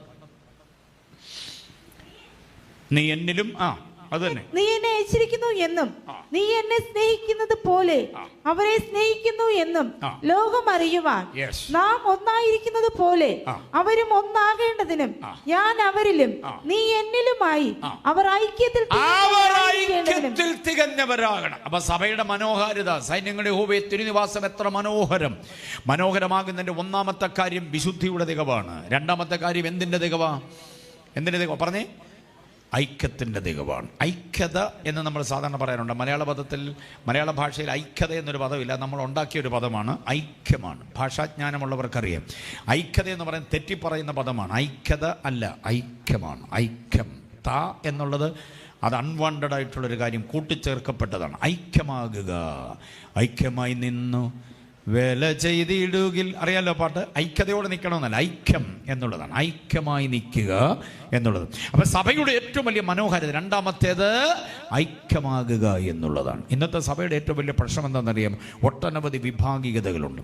സാമ്പത്തികമുള്ളവരുടെ ഒരു ഗ്രൂപ്പ്, സാമ്പത്തികമില്ലാത്തവരുടെ ഒരു ഗ്രൂപ്പ്, ഇടത്തരക്കാരുടെ ഒരു ഗ്രൂപ്പുണ്ട്, ഗവൺമെൻറ് ഉദ്യോഗസ്ഥന്മാരുടെ ഒരു ഗ്രൂപ്പുണ്ട്, ഒരു തൊഴിലും ഇല്ലാത്തവരുടെ ഒരു ഗ്രൂപ്പുണ്ട്, കൂലിവേലക്കാരുടെ ഒരു ഗ്രൂപ്പുണ്ട്. മനസ്സിലായില്ലേ? വലിയ വീടുള്ളവരുടെ ഒരു ഗ്രൂപ്പുണ്ട്, കുഞ്ഞു വീടുകളുള്ളവരുടെ ഒരു ഗ്രൂപ്പുണ്ട്, പുറമ്പോക്കിൽ കഴിയുന്നവരുടെ ഗ്രൂപ്പുണ്ട്. ഇങ്ങനെ സഭയ്ക്കകത്ത് തന്നെ പല ഗ്രേഡുകളാണുള്ളത്. പക്ഷേ ആത്മീകമായി എല്ലാവരും ഐക്യമാകാൻ കഴിയണം. കാരണം ഒരു രക്തമാണ് നമ്മെ കഴുകിയത്, ഒരു പാനപാത്രത്തിൻ്റെ അംശങ്ങളാണ് നമ്മളെല്ലാവരും എന്നറിയണം. ഈ പറയപ്പെട്ട തികവിലേക്ക് നമ്മൾ വന്നേ പറ്റൂ. വിഭാഗികതയുടെ യാതൊരു വിധത്തിലുള്ള ലാഞ്ചനയുമില്ലാതെ ഒരുമിച്ച് നിൽക്കാൻ കഴിയണം. ഈ യോഗ്യതകളുള്ളവർക്ക് വേണ്ടിയാണ് ഈ വിഭവം ഇപ്പോൾ തരാൻ പോകുന്നത്. ഈ യോഗ്യതകളില്ലാത്തവരാരും ഈ മേശയോട് അടുക്കരുത്. ഈ യോഗ്യതകളുള്ളവരാരും മേശയിൽ നകന്നു പോവുകയും ചെയ്യരുത്. ഇത് യോഗ്യതയുള്ളവർക്ക് വേണ്ടി മാത്രമുള്ളതാണ്. ഐക്യം നഷ്ടപ്പെട്ടു പോകരുത്. ഐക്യത്തെക്കുറിച്ച് ഒരു കാര്യം കൂടെ പറയാം. നമ്മുടെ വീട്ടിൽ ഐക്യമുണ്ടാകണം. ഭാര്യ ഭർത്താവിൻ്റെ ബന്ധം ഐക്യമാകണം, കുഞ്ഞുങ്ങളുമായിട്ട് ഐക്യമാകണം, അവരെ എല്ലാവരെയും ഒരേപോലെ സ്നേഹിക്കാൻ പറ്റണം, മാതാപിതാക്കളുമായി നല്ല ബന്ധം ഐക്യമാകാൻ കഴിയണം, അവരോട് അകന്നു പോകരുത്. നമ്മളുമായിട്ട് ഇഴയെടുപ്പമുള്ള വ്യക്തികളോട് നിരന്തരം സംസാരിക്കുന്നു എന്ന് ഉറപ്പുവരുത്തണം. വീട്ടിൽ പ്രായമായ പപ്പമാരോടും മമ്മിമാരോടൊക്കെ നിങ്ങൾ സംസാരിക്കുന്നു എന്ന് കുഞ്ഞുങ്ങൾ ഉറപ്പുവരുത്തണം. തിരക്കാന്ന് പറഞ്ഞവരുടെ മുറിയിലോട്ട് പോകാതിരിക്കുക പോലും ചെയ്യരുത്. നിങ്ങളുടെ ഒരു ശബ്ദം കേൾക്കാൻ നിങ്ങളടുത്തിരിക്കുന്നത് അനുഭവിപ്പാൻ അവരൊക്കെ ആഗ്രഹിക്കുന്നുണ്ട്. കുഞ്ഞുങ്ങളാരും കിടന്നുപോയ മാതാപിതാക്കളെ സൂക്ഷിക്കാറില്ല, പോകാറില്ല, അവരുടെ മുറിയിലേക്ക് ചെല്ലാറില്ല. അതൊരു വലിയ ദുരന്തമാണ്. അവർക്ക് നിങ്ങളുടെ സാന്നിധ്യം, നിങ്ങളുമായിട്ട് സംസാരിക്കാൻ, നിങ്ങളുടെ വിശേഷങ്ങൾ കേൾക്കാൻ അവർക്ക് താല്പര്യമുണ്ട്. പ്രായം കൂടുന്തോറും അവരുമായിട്ടുള്ള നിങ്ങളുടെ അറ്റാച്ച്മെൻറ്റ് വലുതായിരിക്കണം. അകത്തിക്കളയരുത് അവരെ ഒരു കാരണവശാലും. മനസ്സിലായി? ബന്ധങ്ങളിൽ അനുഗ്രഹീതമായ ഐക്യം സൂക്ഷിച്ചോണം. മിണ്ടാട്ടമില്ലായ്മയും ഉരിയാട്ടമില്ലായ്മയൊന്നും നമുക്ക് വരാൻ പാടില്ല. ഓക്കെ, വിടുന്നു. സമയം സമയം പോകുന്നല്ലോ. അടുത്ത ഒരൈക്യം കൂടെ ഞാൻ പരിചയപ്പെടുത്താം. അത് സ്നേഹത്തിൻ്റെ തികവ. അല്ല, ഐക്യമല്ല, തികവ് ഞാൻ പരിചയപ്പെടുത്താം. അത് സ്നേഹത്തിൻ്റെ തികവാണ്. 1 യോഹന്നാന്റെ ലേഖനം 2-ാം അധ്യായം 5-ാമത് വാക്യം. ദൈവസഭയ്ക്ക് വേണ്ടുന്ന അടുത്ത തികവാണ് സ്നേഹത്തിൻ്റെ തികവെന്ന് പറയുന്നു. 1 യോഹന്നാൻ 2-ന്റെ 5-ാം വാക്യം. എന്നാൽ ആരെങ്കിലും അവന്റെ വചനം പ്രമാണിക്കുന്നു എങ്കിൽ അവനിൽ ദൈവസ്നേഹം വാസ്തവമായി തികഞ്ഞു. അവനിൽ ദൈവസ്നേഹം വാസ്തവമായി തികഞ്ഞിരിക്കും. അപ്പം നമ്മൾ ഏത് തികവുള്ളവരാകണം? ദൈവസ്നേഹത്തിൻ്റെ തികവ്. സ്നേഹം ഉണ്ടോ? സ്നേഹം ഉണ്ടായാൽ പോരാ. സ്നേഹം നമ്മുടെ കുടുംബ സ്നേഹം, പരസ്പര പരിചയത്തിൻ്റെ സ്നേഹം, ഒന്നിച്ച് പഠിച്ച സ്നേഹം, ഒന്നിച്ച് ജോലി ചെയ്ത സ്നേഹം, അങ്ങനെയൊക്കെ പല ഘടകങ്ങളുണ്ട്. പക്ഷേ ഇവിടെ പറയുന്ന ഒരേ ഒരു ഘടകം ദൈവസ്നേഹമാണ്. ഞാൻ ആ ജാതി മറക്കുന്നു, ഈ ജാതി മറക്കുന്നു, അവരുടെ ആ ഇടപാട് ഞാൻ മറക്കുന്നു. കാരണം എന്നിൽ വ്യാപരിക്കുന്ന ദൈവസ്നേഹമായതുകൊണ്ട്. ദൈവസ്നേഹം അകത്തുള്ളവർക്ക് യാതൊരു വിധത്തിലുള്ള വിഭാഗികതകളും ഇല്ലാതെ എല്ലാവരെയും ഒരേപോലെ സ്നേഹിപ്പാനായിട്ട് കഴിയും. എല്ലാവരെയും സ്നേഹിപ്പാനായിട്ട് കഴിയുന്നുണ്ട്. എല്ലാം മറന്ന് സ്നേഹിപ്പാൻ കഴിയുന്നുണ്ട്. എബ്രായിൽ ജനിച്ച എബ്രായനായിരിക്കുന്ന പൗലോസ് ഒനേസിമോസ് എന്ന് പറയുന്ന നീഗ്രോ യുവാവിനെ കുറിച്ച് പറയുന്ന, അവൻ എൻ്റെ പ്രാണപ്രിയനാണ്. ഓ, അതാണ് ദൈവസ്നേഹമെന്ന് പറയുന്നത്. കണ്ടോ, എബ്രായിൽ ജനിച്ച എബ്രായൻ, 8-ാം നാൾ പരിച്ഛേദനയേറ്റവൻ, യഹൂദ ബെന്യാമിൻ ഗോത്രക്കാരൻ എന്നൊക്കെ പറയുന്ന പൗലോസ് തൻ്റെ കാസ്റ്റ് ഐഡന്റിറ്റി പറയുന്നുണ്ട്. അതേ പൗലോസാണ് പറയുന്നത്, അവൻ എൻ്റെ പ്രാണപ്രിയനാണ്. യേശുവിൻ്റെ ക്രൂശിൻ്റെ നിന്ന വഹിക്കാൻ വയലിൽ നിന്ന് കയറി വരുന്ന കുറേനക്കാരനായി ശിമോന്റെ ഭാര്യ, ശിമോൻ എന്ന് പറയുന്ന കുറേന രാജ്യത്തുള്ളവൻ, ആഫ്രിക്കനാണ്, ആഫ്രിക്കൻ വംശജനാണ്, കാക്കക്കറുമ്പനായ ഒരു മനുഷ്യൻ, നീഗ്രോയാണ് ഈ ശിമോൻ. അവന്റെ ഭാര്യ നീഗ്രോ അമ്മച്ചിയാണ്. ആ നീഗ്രോ അമ്മച്ചിയെ കുറിച്ച് പൗലോസ് പറയുന്നത്, എൻ്റെ അമ്മയായ അവന്റെ അമ്മയെ വന്ദനം ചെയ്യണം. കർത്താവിൽ പ്രസിദ്ധനായ രൂഫോസ്. അത് പറയാനുള്ള കാരണം ഈ സ്നേഹത്തിന്റെ തികവാണ്. പരസ്പരം സ്നേഹിക്കാൻ, ഉൾക്കൊള്ളാൻ, വഹിക്കാൻ, ക്ഷമിക്കാൻ, പൊറുക്കാൻ, താങ്ങാൻ, കരുതാൻ നമുക്ക് കഴിയണം. അതാണ് ദൈവസഭയുടെ മനോഹാരിത. ഇനി വായിച്ച വാക്യം നോക്കിക്കേ. നിങ്ങൾ തികഞ്ഞവരാകണം. ഏതിലൊക്കെ തികയണം? വിശുദ്ധിയിൽ തികയണം, ഐക്യത്തിൽ തികയണം, മാത്രമല്ല സ്നേഹത്തിൽ തികയണം. 2 കൊരിന്ത്യർ 12-ന്റെ 9-ാം വാക്യത്തിൽ നാം ഇങ്ങനെയാണ് വായിക്കുക, ദൈവശക്തിയിൽ തികഞ്ഞവരാകണം. ഓ ഹല്ലേലൂയ. ഞാൻ മാറിപ്പോകണം, എൻ്റെ ബലഹീനത നീങ്ങിക്കിട്ടണമെന്ന് പ്രാർത്ഥിച്ചു. പല പ്രാവശ്യം, 3 വട്ടം പ്രാർത്ഥിച്ചു. പക്ഷെ കർത്താവ് എന്നോട് പറഞ്ഞു, എൻ്റെ ശക്തി നിന്റെ ബലഹീനതയിൽ തികഞ്ഞു വരുന്നത്. എല്ലാവരും, കുഞ്ഞുങ്ങളടക്കം എല്ലാവരും, മുൻനിരക്കാർ മുതൽ ഏറ്റവും പുറകിൽ വരെ, ആലയത്തിനകത്തിരിക്കുന്ന മുഴുവൻ പ്രിയപ്പെട്ടവരും ശ്രദ്ധിക്കണം. യഹോവയുടെ ശക്തിയാൽ നാം തികയണം. ദൈവശക്തി കൊണ്ട് നാം തികയണമെന്നുള്ള കാര്യം മറന്നു പോകരുത്. ദൈവശക്തിയുടെ വല്ലഭത്വം അതിശ്രേഷ്ഠമായ ഒന്നാണ്. എഫെസ്യ ലേഖനം 1-19 പറയുന്നു, വിശ്വസിക്കുന്നവർക്ക് വേണ്ടി വ്യാപരിക്കുന്ന അവന്റെ ശക്തിയുടെ അളവറ്റ വലിപ്പം ഇന്നതെന്ന് നിങ്ങൾ അറിയണം. അന്ധകാരത്തിന്റെ പോരുകളോട് പടപൊരുതേണ്ടതിന്, നമ്മുടെ ജഡത്തോട് പോരാടുന്ന പോരാട്ടങ്ങളോട് പടപൊരുതേണ്ടതിന്, വിശുദ്ധിയുടെ തട്ടകത്തിൽ നിലയുറപ്പിക്കേണ്ടതിന് ദൈവശക്തി കൊണ്ട് നമ്മൾ തികഞ്ഞേ പറ്റുകയുള്ളൂ. നിങ്ങൾ തികഞ്ഞവരാകണം. ഈ തികവ് നമ്മിലേക്ക് വ്യാപരിക്കപ്പെട്ട് കഴിയുമ്പോൾ ദൈവഗീതം ഇന്നതാണെന്ന് നമുക്ക് തിരിച്ചറിയാൻ പറ്റും. പരിശുദ്ധാത്മാവിൻ്റെ തികവ് നമ്മിൽ വന്നു കഴിയുമ്പോൾ ദൈവഗീതം എന്താണെന്ന് പരിശുദ്ധാത്മാവ് നമുക്ക് ബോധ്യമാക്കി തരും.